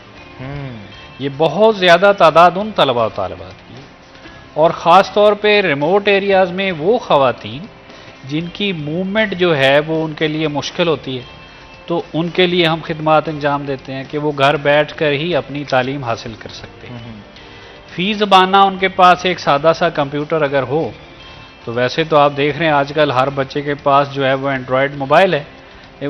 सादा सा कंप्यूटर तो बहुत सस्ता आता है एंड्रॉयड से, सिर्फ वो उसकी एक ज़रूरत होती है बहुत ही नॉर्मल किस्म का इंटरनेट अवेलेबल हो, तो हमारा बच्चा जो है घर बैठकर अपनी तालीम हासिल कर सकता है। ये तो है हमारी खिदमत। अब आपके अगला सवाल था कि जो स्विफ्ट सेंटर जो हैं वो आप जो नए बना रहे हैं वो क्या चीज़ है। असल में हमारा बहुत सारा काम जो है, जब से हम डिजिटाइजेशन पे ट्रांसफ़र हुए हैं, बहुत सारा काम हमारा ऑनलाइन हो गया है। गो कि इससे पहले भी था। कोविड में असल में लोगों को रियलाइज़ हुआ कि कोई ऑनलाइन चीज़ भी जो है या कोई ऑनलाइन यूनिवर्सिटी भी एग्जिस्ट करती है। हमारी ज़्यादा जो कह लें अहमियत उजागर हुई वो कोविड के सीन में हुई, जब बाकी यूनिवर्सिटीज़ ने भी शुरू कर दिया ऑनलाइन। उनको पता चला अच्छा ऑनलाइन भी कुछ चीज़ें होती हैं। तो हम तो 1974 से ये कर रहे थे। अल्हम्दुलिल्लाह जब से डिजिटाइजेशन हुई है तो हमारा एडमिशन प्रोसेस से लेकर आखिरी डिग्री ट्रांसक्रिप्ट तक सारे का सारा प्रोसेस इस वक्त जो है वो डिजिटल है। तो उसके लिए ज़ाहिर है बच्चे को फिर इंटरनेट की ज़रूरत होती थी, उसको कुछ गाइडेंस चाहिए जो इंटरनेट को कैसे यूज़ करना है, उसकी बुक्स ऑनलाइन है वो कैसे डाउनलोड करनी है, उसने असाइनमेंट कैसे सबमिट करनी है, वर्कशॉप कैसे लेनी है, उसका शेड्यूल कैसे है, ट्रांसक्रिप्ट कैसे निकालनी है, या सेमेस्टर वाइज रिज़ल्ट कैसे निकालना है। तो इसके लिए बच्चों को दिक्कत होती थी। तो इस सेमेस्टर में यूनिवर्सिटी ने ये फैसला किया कि हम अपने हर बच्चे को ऑलमोस्ट उसके घर तक जो है हम एक स्विफ्ट सेंटर मुहैया करेंगे कि उसको ये तमाम तर सहूलियात वहाँ से मुयस्सर होंगी। अब हमारे जो स्विफ्ट सेंटर हम बना रहे हैं इनमें से अक्सर तो वही लोग हैं जो ऑलरेडी हमारे साथ काम कर रहे थे, लेकिन अब हमने उनको पाबंद किया है कि आपके पास अगर ये ज़रूरी चीज़ें हैं जिनकी वहाँ पे रिक्वायरमेंट है तो फिर आप हमारे साथ रजिस्टर्ड हो जाएं।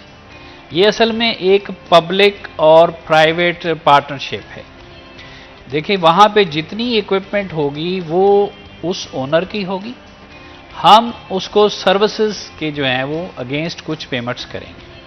मिसाल के तौर पे अगर वो एक फ्रेश एडमिशन करता है कोई भी बंदा जो है जो हमारे स्विफ्ट सेंटर का ओनर है, तो हम उसको 2% ऑफ दी फ़ी उसको पे करेंगे। जितनी बच्चे की फ़ी होगी 2% या इससे ज़्यादा ही होगा, इससे कम नहीं होगा, तो हम 2% ऑफ द फ़ी जो है वो ओनर को पे करेंगे। और ये ऐसी अच्छी खासी अमाउंट बनती है। मतलब मैट्रिक कैफ़े में तो ये 200 है, लेकिन अगली क्लासेस में ये 500 तक भी चली जाती। तो मतलब एक एडमिशन करने पे वो आदमी जो है वो 500 तक अर्न कर सकता है। ये सिर्फ एडमिशन प्रोसेस के हवाले से यूनिवर्सिटी उसको पे करेगी, और बाकी रहा जो बाकी की उसने सर्विसेज देनी है वो उसका अलहदा चार्ज करेगा, उसकी हम रिस्पॉन्सिबिलिटी नहीं लेंगे। मसलन किसी को प्रिंट चाहिए, किसी ने कोई स्कैन करवाना है, ये अब उसकी दीगर सहूलियात में शामिल है, इसके वो अपने अलहदा से चार्ज करे। लेकिन अब जो एडमिशन के है वो फिक्स चार्जेस, वो बच्चों से पैसे नहीं लेगा, वो जो है वो डायरेक्ट यूनिवर्सिटी उसको पे करेगी। और हाँ, ये बात भी याद रहे कि बच्चा ज़रूरी नहीं है कि वहाँ पे जाए, बच्चा कहीं और से भी अपना एडमिशन कर सकता है, बच्चा घर बैठ के भी अपना एडमिशन कर सकता है, क्योंकि हमारा एडमिशन प्रोसेस जो है वो इतना आसान है कि बच्चा घर में बैठ के अपने एंड्रॉयड मोबाइल से या अपने कंप्यूटर से भी दाखिला कर सकता है। अब देखिए, हमने कंपलसरी किया है इसमें कि उसके पास, जिसको हमने ये सेंटर देना है स्विफ्ट सेंटर, उसके पास कम से कम 2 मेगाबाइट पर सेकंड की स्पीड का इंटरनेट होना चाहिए। उसके पास ये जो जितने हमारे ये जैज़ कैश वगैरह के इदारे हैं जो ऑनलाइन पेमेंट्स करते हैं, उसके पास अकाउंट्स होने चाहिए, ताकि बच्चा वहीं से बैठ के अपनी फ़ी भी पे कर सके। ठीक, उसके पास मुनासिब बैठने की जगह होनी चाहिए, उसके पास ऐसे टेलीफोन नंबर्स हों अपने जो पर्सनल हैं जो कन्वर्टेड नहीं होने चाहिए। ठीक है, फिर वो जो सेंटर है वो किसी मेन रोड पे हो, जहाँ पे बच्चों की एक्सेस में हो, लोगों को पता हो कि हाँ ये हमारा सेंटर है। देखिए, हमारी कोशिश ये है कि हमारा जो स्विफ्ट सेंटर है वो जो हमारे नादरा के सेंटर्स हैं उनकी तरह का हो, लेकिन फ़र्क उसमें ये है कि उनका जो है प्योरली पब्लिक है और हमारा जो है वो पब्लिक प्राइवेट पार्टनरशिप पे है। तो इसमें हमारी इन्वेस्टमेंट कोई नहीं है, इन्वेस्टमेंट सारी ओनर्स की है, हम सिर्फ सर्विसेज चार्जेज जो हैं वो उसको पे करेंगे। बिल्कुल ठीक कहा आपने। मुझे ये बताइएगा कि कितने लोग हैं जो कि अल्लामा इकबाल यूनिवर्सिटी से, ओपन यूनिवर्सिटी से मुस्तफ़ीद हो रहे हैं डिग्रीज हासिल कर? देखिए, हमारे पास सर इस वक्त जो है इस एक सेमेस्टर में जो स्टूडेंट बॉडी है, यानी तलबा और तालिबात की जो तादाद है पूरे पाकिस्तान में, वो तकरीबन 5.5 लाख है। ये मैं आपको एक सेमेस्टर की बात कर रहा हूँ। अगर हम 2 सेमेस्टर को इकट्ठा करें तो ये तकरीबन 11 लाख हो जाती है। तो पाकिस्तान में कोई इतनी बड़ी यूनिवर्सिटी नहीं है जिसके पास एक सेमेस्टर में 5.5 लाख स्टूडेंट बॉडी हो। अब मैं फैसलाबाद को देखता हूँ तो फैसलाबाद में मेरे पास इस वक्त 17,500 स्टूडेंट्स हैं इस सेमेस्टर में। तो बहुत बड़ी तादाद है हमारे पास तलबा और तालिबात की जो हमारे साथ मुंसलिक हैं और अपनी तालीम को एनहांस कर रहे हैं। बिल्कुल ठीक कहा आपने। मुझे बताइएगा, क्वालिटी ऑफ एजुकेशन जो है वो ओपन यूनिवर्सिटी में कितनी बेहतर है? कहा जाता है कि ओपन यूनिवर्सिटी से डिग्रीज जो लेते हैं वो यूं समझा जाता है माजरत के साथ कि उनको compete नहीं किया जा सकता दूसरी यूनिवर्सिटी। नहीं, ऐसी कोई बात नहीं है। देखें, जो लोग ये बात करते हैं, मैं सिर्फ उनसे ये कहता हूँ कि आप अपना सिलेबस और हमारा सिलेबस, अपनी रेफरेंस बुक्स और हमारी रेफरेंस बुक्स को ज़रा कंपेयर करके देखें। हमारा सिलेबस जो है वो इंटरनेशनल लेवल का है ये, और हमारे ट्यूटर्स देखिए, हमारे फैसलाबाद में इस वक्त 8,000 लोग मेरे साथ रजिस्टर्ड हैं, उनमें से तकरीबन हम 1,000 लोगों को फ़िल्टर करके लगाते हैं। ये वही असातिज़ा हैं जो पूरे फैसलाबाद की तमाम तर यूनिवर्सिटीज़ में, कॉलेजेस में, स्कूल्स में पढ़ाते हैं, और हम उनमें से बेस्ट लॉट उठाते हैं। यानी हमारे पास जो है बेस्ट असातिज़ा हैं, बेस्ट सिलेबस है, तो क्वालिटी ऑफ एजुकेशन का तो फिर सवाल ही नहीं रह जाता। अगर आपके पास अच्छा मवाद है और आपके पास उनको डिलीवर करने के लिए अच्छे असातिज़ा मौजूद हैं तो फिर क्वालिटी तो अल्हम्दुलिल्लाह आएगी। बाकी रही बात कि जो लोग ये बात करते हैं कि जी आपकी डिग्री शायद एक्सेप्टेबल नहीं है मार्केट में, उन तमाम लोगों के लिए हमारी डिग्री इंटरनेशनली एक्सेप्टेड है, HEC रिकग्नाइज्ड है, HEC उसको अटेस्ट करता है। और मैं फैसलाबाद में बैठकर ऑलमोस्ट रोज़ाना 3 से 5 लेटर बच्चों को देता हूं जो कि दूसरे ममालिक में तालीम हासिल करने के लिए जा रहे हैं और वो हमारे ग्रेजुएट हैं। तो ऐसी बात नहीं है कि हमारी डिग्री की जो है वो कहते हैं आमतौर पर जी शायद लो वैल्यू है, कम वैल्यूड है, ऐसा नहीं है। देखिए असल में जो लर्निंग है वो स्टूडेंट पे डिपेंड करता है, वो किसी भी यूनिवर्सिटी में, ठीक है। अगर अच्छा तालिब इल्म हमें मिल जाता है, अल्हम्दुलिल्लाह हमारे सारे ही अच्छे हैं, तो फिर हम उस पर काम करते हैं। असल तो उसके पास क्या है, वो कहीं से भी पढ़ के आया हो। इंटरव्यू वाला तो आपकी डिग्री साइड पे रख देगा, वो तो देखेगा आपके पास क्या है। अगर आपके पास कोई चीज़ है तो आप हमें बताएं, तो हमारे बच्चों में होता है तो वो सिलेक्ट होते हैं। आप देखें कि पिछला जो हमारा फेडरल बोर्ड का जो कमीशन का इम्तिहान हुआ है एजुकेशन में, हमारे बच्चे ने टॉप किया है। तो ऐसा नहीं है कि जनाब कि डिग्री की वैल्यू कम है। असल में ये वो लोग हैं जो खुद पढ़ते नहीं हैं, या ये वो कुछ ऐसी यूनिवर्सिटीज़ हैं जिनकी अपनी डिग्री की वैल्यू नहीं है, तो वो फिर कोशिश करते हैं कि हमारी डिग्री को थोड़ा सा डीवैल्यू करके अपने आप को ऊपर लाएं। ऐसा कोई माहौल नहीं है। अल्हम्दुलिल्लाह हमारी डिग्री वैल्यूएबल है और इंटरनेशनली रिकग्नाइज्ड है। आप मुझे बताइए, अगर हमारी डिग्री की वैल्यू ना हो तो सर एक साल में 11 लाख स्टूडेंट हमारे साथ क्यों अटैच होते हैं?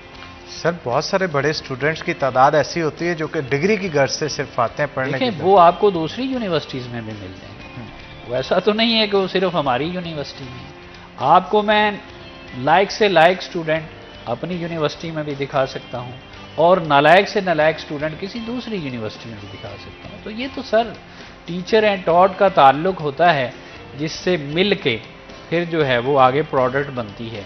मैं हमेशा कहता हूँ, अपने तलबा से भी कहता हूँ कि आप हमारे कस्टमर नहीं हैं, you are not our customers, you are our product. आप हमारी प्रोडक्ट हैं। अगर आप मार्केट में जाएंगे, हमारा नाम ही ख़राब करेंगे ना अगर हम अपनी प्रोडक्ट सही नहीं बनाएंगे। जब हम अपनी प्रोडक्ट पे काम करेंगे, हम अपनी प्रोडक्ट अच्छी बनाएंगे, तो फिर इंशाल्लाह अल्हम्दुलिल्लाह फिर हम मार्केट में अच्छा नाम पैदा करेंगे। तो ऐसा ये तो मैं तो इससे टोटली डिसएग्री करता हूँ कि शायद अल्लामा इकबाल यूनिवर्सिटी की डिग्री जो है वो उसकी वैल्यू नहीं है। मैं मानूँ अगर मेरे हाथ से लोग बाहर ना जा रहे हैं, मेरे हाथ से लोग बाहर भी जा रहे हैं, लोग रिकग्नाइज कर रहे हैं। जॉब के हवाले से मुझे बताइएगा कि फैसलाबाद की स्पेसिफिकली या पंजाब की बात करें, आपके जो स्टूडेंट्स हैं उनको जॉब अच्छी मिल जाते हैं? बिल्कुल मिलती है सर। आपके इधर मीडिया में ही हमारे बहुत सारे एलुमनाइज हैं जो काम कर रहे हैं मीडिया साइंसेज में, और भी बहुत सारी अच्छी जगह पे लोग मौजूद हैं। ऐसा नहीं है। देखिए हमें एज ये है थोड़ा सा बाकी यूनिवर्सिटी से, कि हमारे पास जो बंदा आता है वो ऑलरेडी जॉब पे होता है, ठीक है। वो सिर्फ ये करता है कि डिग्री अपनी एनहांस करता है और उधर से प्रमोशन लेता है। तो ये एक एडवांटेज है, फिर उसे दफ्तर से छुट्टी नहीं करनी पड़ती, ठीक है। अपने वो फारिग वक्त में जो भी उसका कन्वीनियंट टाइम है वहाँ उस वक्त पढ़ लेगा। हमारे लिए कोई ये कंपल्शन नहीं होती कि आपने इतने बजे क्लास पढ़नी है। ऑनलाइन सारा रिकॉर्ड पड़ा है, क्लासेस लेक्चर्स पड़े हुए हैं, तो आप किसी भी वक्त अपना वक्त निकाल के पढ़ लेते हैं, ठीक है। अच्छा, डिग्रीज कौन कौन सी हैं जो करवाई जा रही है? देखिए हमारा जो एडमिशन का प्रोसेस जो है वो ऑटम का शुरू होने जा रहा है।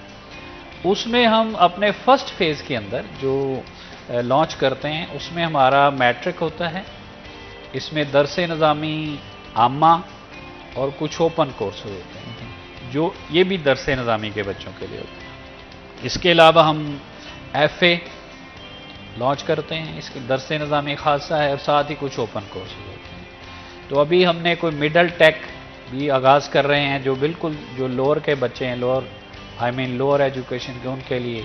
इसी तरह मैट्रिक पे भी हमने इसी किस्म का टेक कोर्स जो है वो शुरू कर रहे हैं। ये हमारा फर्स्ट फेज़ होता है जिसमें हम ये वाले कोर्सेज ऑफ़र करते हैं। इसमें एक खसूसी बात है कि पहले ये होता था कि मैट्रिक में एडमिशन के लिए 8वीं का सर्टिफिकेट बहुत ज़रूरी होता था। तो अब हमारी यूनिवर्सिटी ने पिछले 2 सेमेस्टर से ये शर्त ख़त्म कर दी है। अब बच्चे ने अगर मैट्रिक में हमारे साथ दाखिला लेना है तो वो सिर्फ अपना फॉर्म बे ले आए, अगर उसकी एज जो है वो 18 से कम है। अगर वो 18 से ज़्यादा है तो फिर वो अपना शनाख्ती कार्ड ले। तो ये 2 चीज़ें चाहिए, बाकी दीगर ये है कि उसकी फ़ोटो होनी चाहिए, तो हम उसको दाखिल करेंगे। और जो बिल्कुल ही लो है, जो प्राइमरी में भी नहीं गया, वो मिडल टेक में आ जाए, पहले हम उसको तैयार करेंगे कि वो मिडल के लेवल पे आ जाए, फिर उसको हम आहिस्ता आहिस्ता ऊपर लेकर आएंगे। तो ये तो वो कोर्सेज़ हैं जो लोअर लेवल के हैं, कह लें मैट्रिक और FA लेवल के। इसके अलावा हमारे पीएचडी प्रोग्राम्स होते हैं जो फेस टू फेस होते हैं, साल में 2 दफ़ा ऑफरिंग होती है पीएचडी प्रोग्राम्स की, वो ऑनलाइन नहीं होती, वो वहीं हमारे मेन कैंपस में होते हैं। और हर सेमेस्टर में यानी ख़िज़ा में कुछ और कोर्स ऑफ़र होते हैं और स्प्रिंग में कुछ और कोर्स ऑफ़र होते हैं। अगर उनकी तफसील चाहिए तो मैं वो भी आपके साथ शेयर जी जी ज़रूर, क्यों नहीं आप, ताकि बहुत सारे लोग ऐसे होते हैं जो कि ऑनलाइन लर्निंग हासिल करना चाहते हैं या अल्लामा इकबाल ओपन यूनिवर्सिटी से अपने एडमिशन्स पेज के डिग्रीज़ हासिल करना चाहते हैं, तो उनके लिए ये बेहतरीन अपॉर्चुनिटीज़ है। और हमारी कोशिश होती है कि हर तरह की इंफॉर्मेशन जो है आम पब्लिक तक पहुंचाई जाए ताकि वो उससे इस्तेफादा हासिल कर सकें। जी बिल्कुल, ये देखें हमारा चूंकि अभी ऑटम शुरू हो रहा है, तो जो हमारे ऑनलाइन कोर्सेज होंगे ऑटम में पीएचडी प्रोग्राम्स में, उसमें एक्सपेक्टेड ये है कि केमिस्ट्री होगा, उसमें फ़िज़िक्स, फूड एंड न्यूट्रिशन होगा, history, Islamic studies, Pakistani languages and literature. ये तो हम अभी जो ऑफ़र करने जा रहे हैं, 15 जुलाई को हमारी ऐड आने वाली है, तो 15 जुलाई से ये ऐड हमारी पीएचडी प्रोग्राम्स के हवाले से आएगी।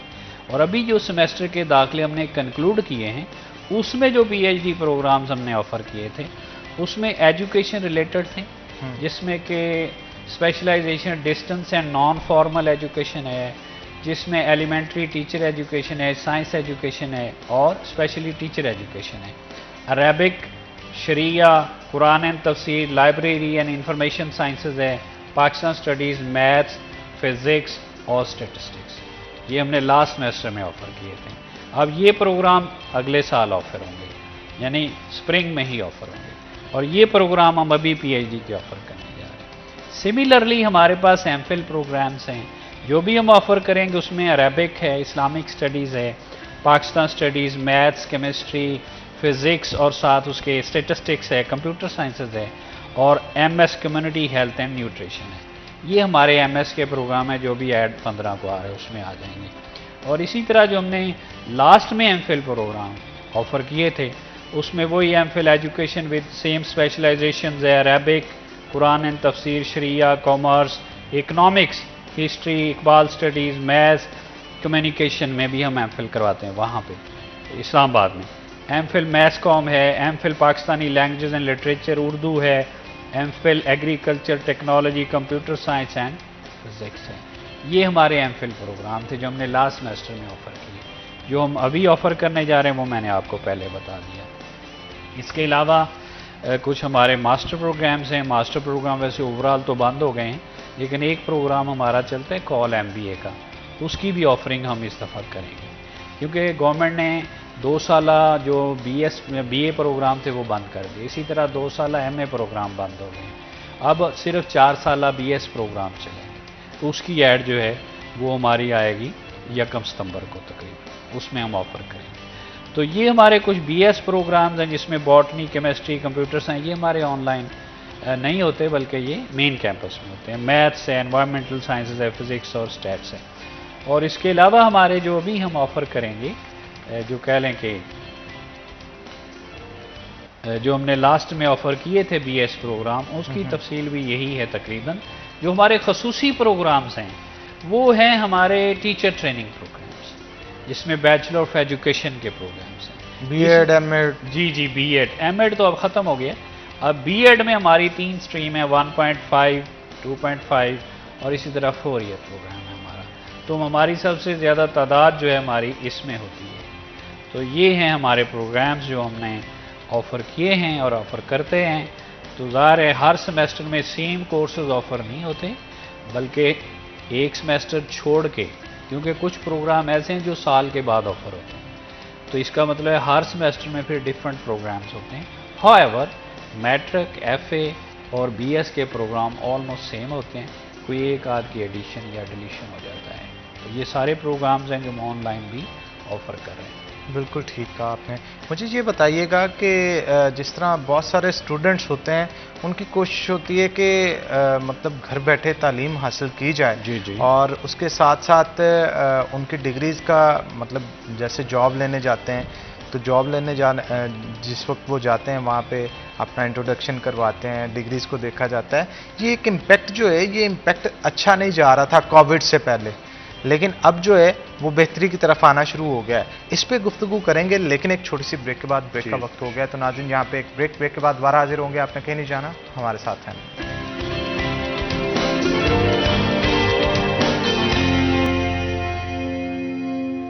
वेलकम बैक नाज़रीन, ब्रेक के बाद खुश आमदीद। हमारे साथ डॉक्टर शबीर साहब मौजूद हैं, मजीद बशीर साहब मौजूद हैं। मजीद गुफ्तगू उनके साथ करते हैं। डॉक्टर साहब ये बताइएगा कि इंटरनेशनली बहुत सारी यूनिवर्सिटी के अंदर स्टूडेंट्स आते हैं, तो क्या आपके पास भी इंटरनेशनल डिग्रीज हासिल करने के लिए स्टूडेंट्स आते हैं? हमारे पास तकरीबन 33 कंट्रीज से लोग एनरोल हो रहे हैं। अच्छा जी। अब हमने ये किया है कि तकरीबन जिन कंट्री से स्टूडेंट्स हमारे पास आ रहे हैं उन कंट्रीज़ में भी हम अपने सेंटर बनाएं। तो इस पे भी काम हो रहा है। हमारा एक डिपार्टमेंट है ओवरसीज़ पाकिस्तानी के नाम से। तो कोई भी बाहर से स्टूडेंट जो है वो ओवरसीज़ पाकिस्तानीज़ को फ़ोन कर ले, उनको ईमेल कर दे, तो उसको इन आवर्स जो है वो रिप्लाई मिलेगा और हम उसको एडमिशन भी करेंगे और उसको केयर भी करेंगे। कितनी तादाद है इनकी और कौन कौन सी कंट्रीज है? सबसे ज़्यादा किस कंट्री से तादाद है स्टूडेंट? ज़्यादातर स्टूडेंट्स हमारे गल्फ़ से हैं। अब गल्फ़ में बहुत सारे कंट्रीज़ हैं। वैसे तो मतलब दीगर कंट्रीज़ भी हैं, जैसे यूके से भी हैं, ये हमारे यूरोपियन कुछ कंट्रीज़ हैं, वहाँ से भी कुछ बच्चे हैं। तो इन कंट्रीज़ में तो वो बच्चे होते हैं जिनका ताल्लुक़ किसी ना किसी तरह पाकिस्तान से होता है और उन्हें पता है अल्लामा इकबाल ओपन यूनिवर्सिटी कहीं मौजूद है। और फिर दूसरी बात ये होती है कि वहाँ की यूनिवर्सिटीज़ से बहुत कम फ़ीस जो है वो हमारी यूनिवर्सिटी की है, तो इसलिए भी लोग ज़ाहिर है इसको प्रेफर करते हैं। बाकी जो नहीं करते थे वो सेंटर की वजह से, सेंटर भी अब हम वहाँ पे प्रोवाइड कर रहे हैं। तादाद जो है हमारे पास तकरीबन इस वक्त जो है वो 300 के करीब है, जो कि हमारे दूसरे ममालिक से और इसके अलावा अगर देखा जाए तो पाकिस्तानी निजात होने के अलावा दूसरे लोग भी हैं, जैसे ये कह लें कि अफ्रीकी कंट्रीज़ हैं जो थोड़ा सा लो कह लें इनकम कंट्रीज़ हैं, तो वहाँ से भी लोग हमारे साथ जो हैं वो एंगेज हैं। तो ज़्यादातर किस डिग्री में इंटरेस्ट लेते हैं? ज़्यादातर तो बच्चों का बिज़नेस एडमिनिस्ट्रेशन में होता है हमारे साथ, जो बाहर के ख़ास तौर पे हैं। और इसके अलावा जो हमारे जो फ्लैगशिप प्रोग्राम्स हैं, जैसे टीचिंग के हैं, जिसमें स्पेशल एजुकेशन के प्रोग्राम्स हैं, उनमें ज़्यादातर तादाद इन बच्चों की होती है। टीचर्स को ट्रेनिंग किस तरह से दी जाती है? क्योंकि ये आपका स्पेशलाइज्ड प्रोग्राम है, इसमें कह लें कि फ़िज़िकल प्रेजेंस इम्पॉर्टेंट नहीं होती, तो अगर फिजिकल प्रेजेंस नहीं है तो ऑनलाइन या फिर दूसरे सारे प्रोग्राम्स में ऐसा नहीं है। हाँ, लेकिन जिन प्रोग्राम्स में है उनके लिए क्या स्ट्रेटजी? देखिए, सवाल असल में अब दो हो गए कि जो हमारे जो टीचर ट्रेनिंग है, जिसमें हम बीएड प्रोग्राम्स हैं, हम इनको थोड़ा दो हिस्सों में तकसीम कर लेते हैं। जो हमारे टीचिंग प्रोग्राम्स हैं उनमें तो हमारी 15 दिन की 7 दिन की वर्कशॉप्स होती हैं जो फिज़िकल होती हैं। चाहे भले आपका प्रोग्राम ऑनलाइन है, ओडीएल है, लेकिन आपको वो लाजमी तौर पे अटेंड करनी है। असाइनमेंट्स नहीं, वो वर्कशॉप हम उसे कहते हैं कि वर्कशॉप आपने अटेंड करनी है, टीचर आपको पढ़ाएंगे और आप वहाँ अटेंड करेंगे। ये जो टीचिंग ट्रेनिंग प्रोग्राम्स हैं। और इसके अलावा आपने एक इंटर्न करना होता है, तकरीबन 2 माह का होता है वो इंटर्नशिप प्रोग्राम है, किसी भी स्कूल में जाके आपने पढ़ाना है। तो ये तो टीचर ट्रेनिंग प्रोग्राम्स हैं। और बाकी जो जिनके साथ फिज़िकल इंटरेक्शन नहीं होता उनके साथ हम ऑनलाइन इंटरेक्शन करते हैं। तो हमारा एक ट्यूटर जो है वो तमाम बच्चों को किसी भी ख़ास कोर्स के फिज़िकली कह लें online, not physically, online workshop देता है और बाकायदा उनके क्रॉस क्वेश्चनिंग आंसरिंग होती है। बिल्कुल ठीक कहा आपने। तो क्या इम्पैक्ट जा रहा है, क्योंकि बीएड में अगर सबसे ज़्यादा इनरोल ओपन यूनिवर्सिटी में हो रहे हैं तो इसका एक इम्पैक्ट तो जाता है दूसरी यूनिवर्सिटी। देखें जी, आप अभी पाकिस्तान को एक साइड पे करें, आप सिर्फ फैसलाबाद की बात कर लें, आप किसी भी स्कूल का स्टाफ उठा के देख लें, उसमें 3-4 असातिज़ा हमारे ग्रेजुएट होंगे। तो ये सबसे बड़ा इम्पैक्ट है कि लोगों ने हमसे पढ़ा है और अब वो जाके कौम की खिदमत कर रहे हैं। स्टैंडर्ड्स को आप मैक्सिमाइज करने के लिए अपने स्टाफ की ट्रेनिंग किस तरह से करते हैं, किस तरह से चीज़ों को मैनेज? स्टाफ से क्या मुराद है? स्टाफ मतलब अगर ऑनलाइन कोई स्टडीज़ ले रहा है आपसे तो उसके लिए तरीकाकार उसे आना चाहिए ना कि ऑनलाइन किस तरह पढ़ाया जाएगा। बिल्कुल, उसकी हम बाकायदा ट्रेनिंग करते हैं। हमारा सेंटर है इधर फैसलाबाद में मिलत रोड पे, तो हम वहाँ बुला के उनको पर्सनली जो अपने असातिज़ा हैं जिनको चीज़ें नई सीखनी होती हैं उनको सिखाते हैं। हमारे पास कंप्यूटर लैब है वहाँ पे, तो वहाँ पे उनको बाकायदा ट्रेनिंग देते हैं। वैकेंसीज आपकी यूनिवर्सिटी से भी बहुत सारी निकलती होगी, हाँ। उसके लिए क्राइटेरिया क्या होता है, किस तरह से मीट करता है? क्योंकि एक बंदा है जिसने सपोज ओपन यूनिवर्सिटी में पढ़ा होगा तो वहाँ पे एडमिशन लेना उसके लिए आसान होगा क्योंकि वो उस प्रोसेस से गुजरा है, उसे पता है पढ़ना कैसे और पढ़ाना कैसे। दूसरी यूनिवर्सिटी से भी लोग आते देखें, जहाँ तक तो ट्यूटर्स का ताल्लुक है, जो पढ़ाने का हमारा पढ़ाने वाला स्टाफ है, उनमें उसके लिए तो कोई ऐसा कदगन नहीं है। वो सिंपली अगर उसने मास्टर कर लिया है, एमएस कर लिया है, वो सिंपली अप्लाई करेगा ट्यूटर पोर्टल पे तो उसकी सिलेक्शन होने का चांस होता है कि वो सिलेक्ट हो जाएगा। लेकिन चूंकि ये हमारा पार्ट टाइम काम होता है तो ये रेगुलर नहीं है, तो ट्यूटर्स की हद तक तो कोई आप कह लें कि ख़ास कोई इतना वो ऐड भी नहीं आता। हाँ, सिर्फ इतना बताया जाता है कि ट्यूटर पोर्टल ओपन है और आप इस पे आके अप्लाई करें। हाँ, जो हमारी एडमिनिस्ट्रेटर पोस्ट होती हैं उसकी बाकायदा एड्स आती हैं और उसके बाकायदा पैनल्स बनते हैं सिलेक्शन के, और वो पूरी तरह प्रोसेस से गुजर के सिलेक्ट होते हैं। कितना रेवेन्यू जनरेट किया जा रहा है इस यूनिवर्सिटी की तरफ से? मेरा ख्याल है पाकिस्तान की गवर्नमेंट को काफ़ी सपोर्ट हासिल हो। असल में ये थोड़ा सा पर्सनल सवाल हो जाएगा तो हमारी मैं सिर्फ इतना बता देता हूँ कि इस वक्त पाकिस्तान में जो सबसे बेस्ट रेवेन्यू जनरेटर यूनिवर्सिटी है वो उलमा इकबाल ओपन यूनिवर्सिटी। अरे क्या बात है जनाब, क्या बात है। अच्छा, मुझे ये बताइएगा, क्वालिटी ऑफ एजुकेशन को मज़ीद बेहतर करने के लिए आने वाले दिनों में आपकी तरफ से क्या लाहे अमल इख्तियार किया जाएगा? देखिए, उसमें एक तो ये हमने चीज़ें चूँकि डिजिटल कर दी हैं, तो एक जो हमारे डिजिटाइजेशन के प्रोसेसेस हैं इसको इम्प्रूव किया जाए। इसके अलावा जैसे आपने बात की, जो ट्यूटर्स इसमें इन्वॉल्व हैं उनको प्रॉपर ट्रेन किया जाए, और इसी तरह से सिर्फ ट्यूटर्स को नहीं, जो टॉट्स हैं, जो स्टूडेंट्स हैं, उनको भी प्रॉपर गाइड किया जाए कि वो किस तरह से इन चीज़ों से मुस्तफ़ीद हो सकते हैं। तो इसलिए कि ये जो हमने पहला स्टार्ट किया था स्विफ्ट सेंटर से, ये हम इसीलिए लॉन्च कर रहे हैं कि जो हमारा बच्चा है जो किसी अगर रिमोट एरिया में भी बैठा है उसको ज़्यादा दूर ना जाना पड़े, वो अपने करीब से ही ये सारी चीज़ें जो है वो सीख सकें।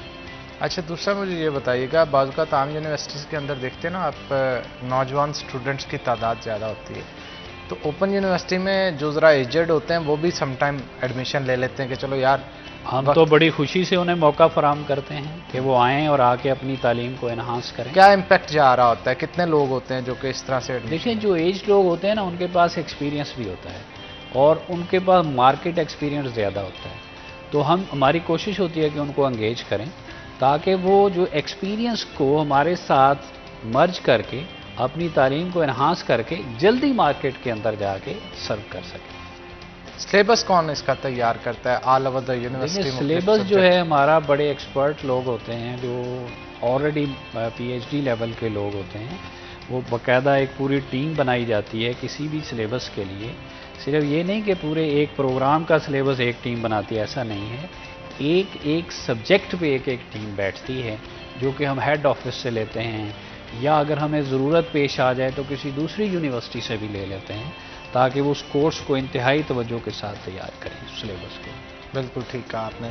समटाइम होता है ना कि आपके जो सिलेबस होता है वो इंटरनेशनल स्टैंडर्ड्स को मीट नहीं कर रहा होता, तो क्या दूसरी यूनिवर्सिटीज़ के साथ इसे कंपेयर किया जाता है? बिल्कुल किया जाता है। देखिए, हम तो दावा करते हैं कि हमारा जो सिलेबस है वो इंटरनेशनल स्टैंडर्ड का है।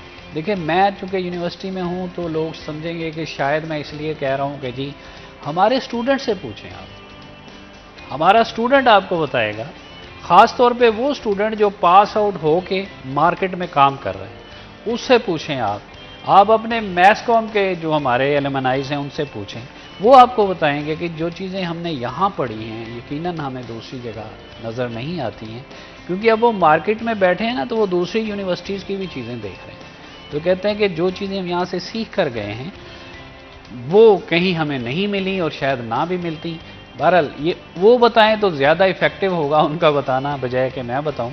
मैं इसलिए बात कर रहा हूं कि बच्चे मुझे आके बताते हैं कि सर हम आपकी बहुत मेहरबानी है कि आपने हमें जो है वो इस काबिल कर दिया है कि अब हम मार्केट में काम करें। अच्छा, मुख्तलिफ यूनिवर्सिटीज़ का जगहों का स्कैंडल सुनने को मिलता है बाज़ औक़ात कि पेपर आउट हो गया, ये अल्लामा इकबाल ओपन यूनिवर्सिटी का नहीं कभी ऐसा कुछ भी सुनने को मिला? बहुत मुश्किल होता है सर, बड़ा स्ट्रिक्ट हमारा सिस्टम है, बहुत मुश्किल। ये मैं ये नहीं कहता कि नहीं होता, हो सकता है कभी किसी ना किसी सेक्टर से पॉसिबिलिटी है, लेकिन हम बड़े क्विक हैं इस मामले में। अगर हमें रिपोर्ट हो जाए कि ये हो चुका है, तो हम उसे पेपर शुरू होने से आधा घंटा पहले तक डिस्क्लोज ही नहीं करते कि हो गया है।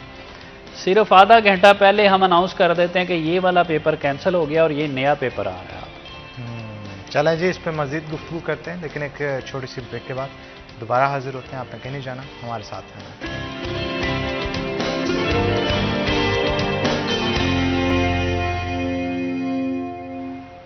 वेलकम बैक नाज़रीन, ब्रेक के बाद खुश आमदीद। डॉक्टर बशीर साहब हमारे साथ मौजूद हैं। डॉक्टर साहब, आप अपनी सिलेक्शन का ज़रा प्रोसीजर हमें बताइएगा, आपकी ज़िंदगी क्या थी, किस तरह से सिलेक्ट हुए? इधर अल्लामा इकबाल जी जी, और इससे पहले कहाँ पे थे, क्या सफ़र रहा? ये तो बड़ा जी कह लें 30 साल का सफ़र है। तो बहरहाल मैंने जो मास्टर्स किया था वो मैंने किया एग्रीकल्चर यूनिवर्सिटी फैसलाबाद से। नेटिव एरिया मेरा गुलाम अहमदाबाद है। तो यहाँ से मास्टर करने के बाद मेरी सिलेक्शन हो गई थी पंजाब पब्लिक सर्विस कमीशन में as a lecturer, as statistics, lecturer statistics, क्योंकि मेरा जो मास्टर था वो स्टेटिस्टिक्स में था। फिर मैंने दीगर कॉलेजेस में सर्व किया, मैंने अटक में सर्व किया, मैंने झंग में सर्व किया, फिर मैंने चिन्योट में सर्व किया, फिर ये गुलाम आबाद में कॉलेज है गवर्नमेंट मिलर डिग्री कॉलेज, उसमें मैंने कुल 6 साल सर्व किया। फिर उसके बाद HEC के स्कॉलरशिप्स आए थे कॉलेज टीचर्स के लिए, PhD के लिए, तो उसमें फिर मेरी सिलेक्शन हो गई अल्हम्दुलिल्लाह। फैसलाबाद में I was the only one जो सिलेक्ट हुआ था उस स्कॉलरशिप के लिए। फिर मैं PhD करने ऑस्ट्रिया गया उसी स्कॉलरशिप पे। अच्छा जी, फिर ऑस्ट्रिया में कोई 4-4.5 साल रहा PhD करके। 2003 में मैं गया था, 2008 में फिर मैं वापस आया। तो 2008 में जब मैं वापस आया तो फिर मैंने अपने डिपार्टमेंट को ज्वाइन किया। तो उसके बाद फिर मैंने प्राइवेट सेक्टर को ज्वाइन कर लिया, इकरा यूनिवर्सिटी कराची को। तो वहाँ कोई 3.5 साल मैंने काम किया। फिर मैंने वहाँ से हमारे इस्लामाबाद में कैंपस था इकरा का, वहाँ मैं आ गया एज ए प्रोफेसर। तो वहाँ मैंने फिर सर्व किया कोई 6.5 साल। उसके बाद फिर मुझे एक मौका मिला, लाहौर में कॉलेज है imperial college of business studies, तो वहाँ पे रेक्टर की पोजीशन थी। वहाँ पे मैंने 3 साल का टेन्योर किया है। वहाँ से फिर जब मेरा टेन्योर कंप्लीट हो रहा था तो उस दौरान फिर अल्लामा इकबाल ओपन यूनिवर्सिटी में ये वाली जॉब आई, तो फिर मैंने इसमें ट्राई किया, तो इसमें मेरी सिलेक्शन हो गई। तो अब मैं मार्च 2000 कह लें कि 21 से मैं यहाँ फैसलाबाद में सर्व कर रहा हूँ। तो ये काफ़ी हमारा लंबा सफ़र है जो हम तय करते हुए यहाँ तक पहुँचे। बिल्कुल ठीक कहा। तो सिलेक्शन के लिए किस तरह से, क्या प्रोसेस था आपका, किस तरह से आप उसमें देखें एडवर्टाइजमेंट आया था कि जी जैसे यूजुअली आता है, तो आपने देखना होता है कि आप उसके जो उनके पैरामीटर्स हैं उस पर पूरे उतरते हैं कि नहीं उतरते हैं। तो उसके बाद एक इंटरव्यू प्रोसेस होता है। फिर इंटरव्यू में ज़ाहिर है आपसे पूछा जाता है आपका क्या विज़न है, आप किस विज़न के साथ आए हैं यहाँ हमारे साथ सर्व करने के लिए। तो उसके बाद फिर वो कमेटी होती है पूरी जो फैसला करती है कि हाँ ठीक है कि हम इन साहब को रख लेते हैं। अच्छा, क्या अल्लामा इकबाल ओपन यूनिवर्सिटी भी स्कॉलरशिप्स ऑफर करती है स्टूडेंट्स को? जी बिल्कुल करती है जी। देखिए हमारे पास जो है आपको हैरानगी होगी कि ट्रांसजेंडर, हमारे पास जो ऑर्फन बच्चे हैं, हमारे पास जो शुहदा के बच्चे हैं, हमारे पास जो डिसेबल बच्चे हैं, जो टोटली डिसेबल कहलाते हैं, इन तमाम को हम फ्री एजुकेशन देते हैं। अच्छा जी बिल्कुल फ्री एजुकेशन है। सिर्फ ट्रांसजेंडर के पास उसका सर्टिफिकेट होना चाहिए, इसी तरह शुहदा के बच्चों के पास भी सर्टिफिकेट होता है, वो होना चाहिए। ऑर्फन के वालिद का जो है वो डेथ सर्टिफिकेट होना चाहिए, चाहे किसी भी डिग्री में वो किसी भी डिग्री। तो अल्लामा इकबाल ओपन यूनिवर्सिटी उनको फ्री ऑफरिंग करती है, कोई एक पैसा नहीं लेते, ना प्रॉस्पेक्टस का पैसा भी नहीं लेते, एडमिशन भी फ्री है। और अगली बात जो है जो पब्लिक को पता होनी चाहिए कि जो गिलगित बल्तिस्तान और बलोचिस्तान, इस पूरे रीजन में हम मैट्रिक और एफए टोटल फ्री देते, कोई बच्चा भी हो। उसमें ये है ही नहीं कि वो इन 4 कैटेगरीज में आता है, नहीं, कोई बच्चा आ जाए फ्री एजुकेशन है। और जब ये लास्ट वाला हमारा फ्लड आया था उस वक़्त जो है ये हमारे सिंध के ज़्यादा जो इलाके मुतासर हुए थे, उस वक़्त हमने पूरा जो हमारे रिमोट एरियाज थे सिंध के, वो टोटल हमने जो है सेमेस्टर की फ़ी उनकी वेव कर दी। तो हम तो हाजिर हैं, हर तरह से हाजिर हैं, किताबें तक हम फ्री देते हैं, हमारी किताबें ऑनलाइन पड़ी हुई हैं, कोई भी बच्चा वहाँ से लोड कर सकता है और उनको यूज़ कर सकता है। इवन वो जो हमारे साथ रजिस्टर भी नहीं है वो भी वो किताब लेके पढ़ सकता है। तो आप क्या समझते हैं कि आने वाले दिनों में इस यूनिवर्सिटी में तो फिर ऑटोमेटिकली तादाद तो बढ़ेगी? मेरा नहीं ख्याल कि किसी भी यूनिवर्सिटी के अंदर ये सेफ एनवायरनमेंट्स इन लोगों को, ट्रांसजेंडर्स को और दूसरे जो आप शोहदा के बच्चों के हवाले से बता रहे थे, इनको दिया जाता है। क्या कहेंगे आप? जी बिल्कुल ऐसा है। देखिए बाकी कुछ यूनिवर्सिटीज़ भी इस पे काम कर रही हैं, ऐसा नहीं कि नहीं कर रही हैं, बाकी लोग भी इस पे काम कर रहे हैं, लेकिन हमारी चूँकि तादाद बहुत ज़्यादा है और हमारा जो रीजन बहुत बड़ा है, हम पूरे पाकिस्तान को देख रहे होते हैं। कोई यूनिवर्सिटी अगर फैसलाबाद में है तो मोस्टली फैसलाबाद या उसके गिरदोनवा के लोग ही उसको टच करते हैं। हमारे साथ ऐसा नहीं है, हम तो पूरे पाकिस्तान को देख रहे हैं, हमारे साथ तो सारे सूबे शामिल हैं और सारे के सारे रिमोट एरियाज शामिल हैं। तो इस वजह से मेरा ख्याल है कि हमारी तादाद भी बढ़ेगी और इंशाअल्लाह हम जो है, हमारा बहुत बड़ा रोल है सर कि हम जो पाकिस्तान का जो लिटरेसी रेट है उसको अप करने में अल्लामा इकबाल ओपन यूनिवर्सिटी का बहुत बड़ा रोल है। अच्छा मुझे ये बताइएगा, ट्रांसजेंडर्स की तादाद इस वक्त कितनी है आपके? हमारे पास तो कोई 30 के करीब है फैसलाबाद में, लेकिन ओवरऑल ज़्यादा है। आप हमारे कौन सी डिग्रीज में? 54 जो हैं हमारे पूरे पाकिस्तान में रीजनल सेंटर्स हैं। अगर हर जगह 10 भी हो सर तो 540 बनती है। तो ये कौन कौन सी डिग्रीज में इनको? ये हर डिग्री में दाखिला ले सकते।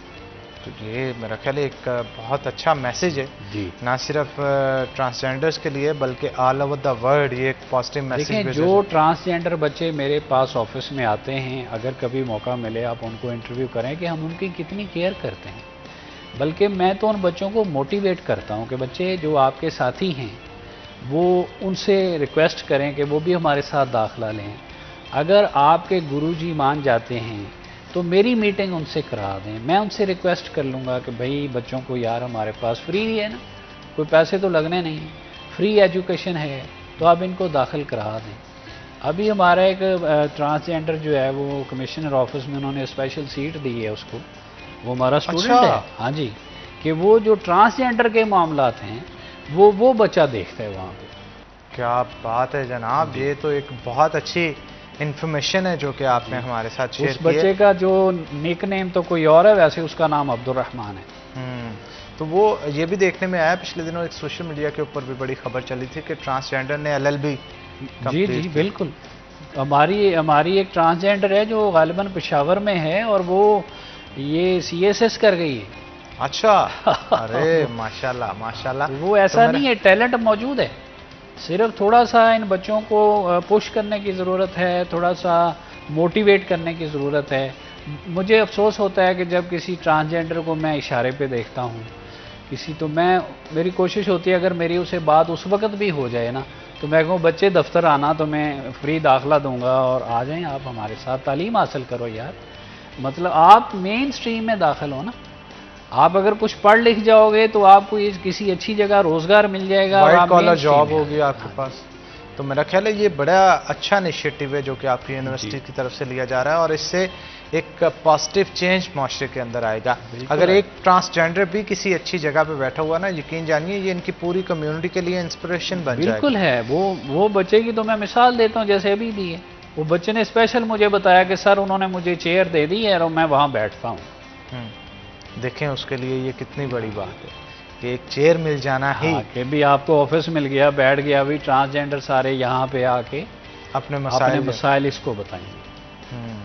और इसके अलावा LLB का भी प्रोग्राम आप? LLB देखें, हमारी आपको बताया हमारी यूनिवर्सिटी बहुत बड़ी है, जो एक्रेडिटेशन बॉडी है ना LLB की, वो हमें 34 सीट्स देती है इस्लामाबाद के लिए कि जी आप अपने मेन जो आपका हेड ऑफिस है वहाँ के लिए 34 सीट्स ले लें। जबकि हमारा मुतालबा ये है कि आप हमारे 54 रीजनल सेंटर्स हैं, कम अज़ कम हर सेंटर को तो इतनी सीटें दें।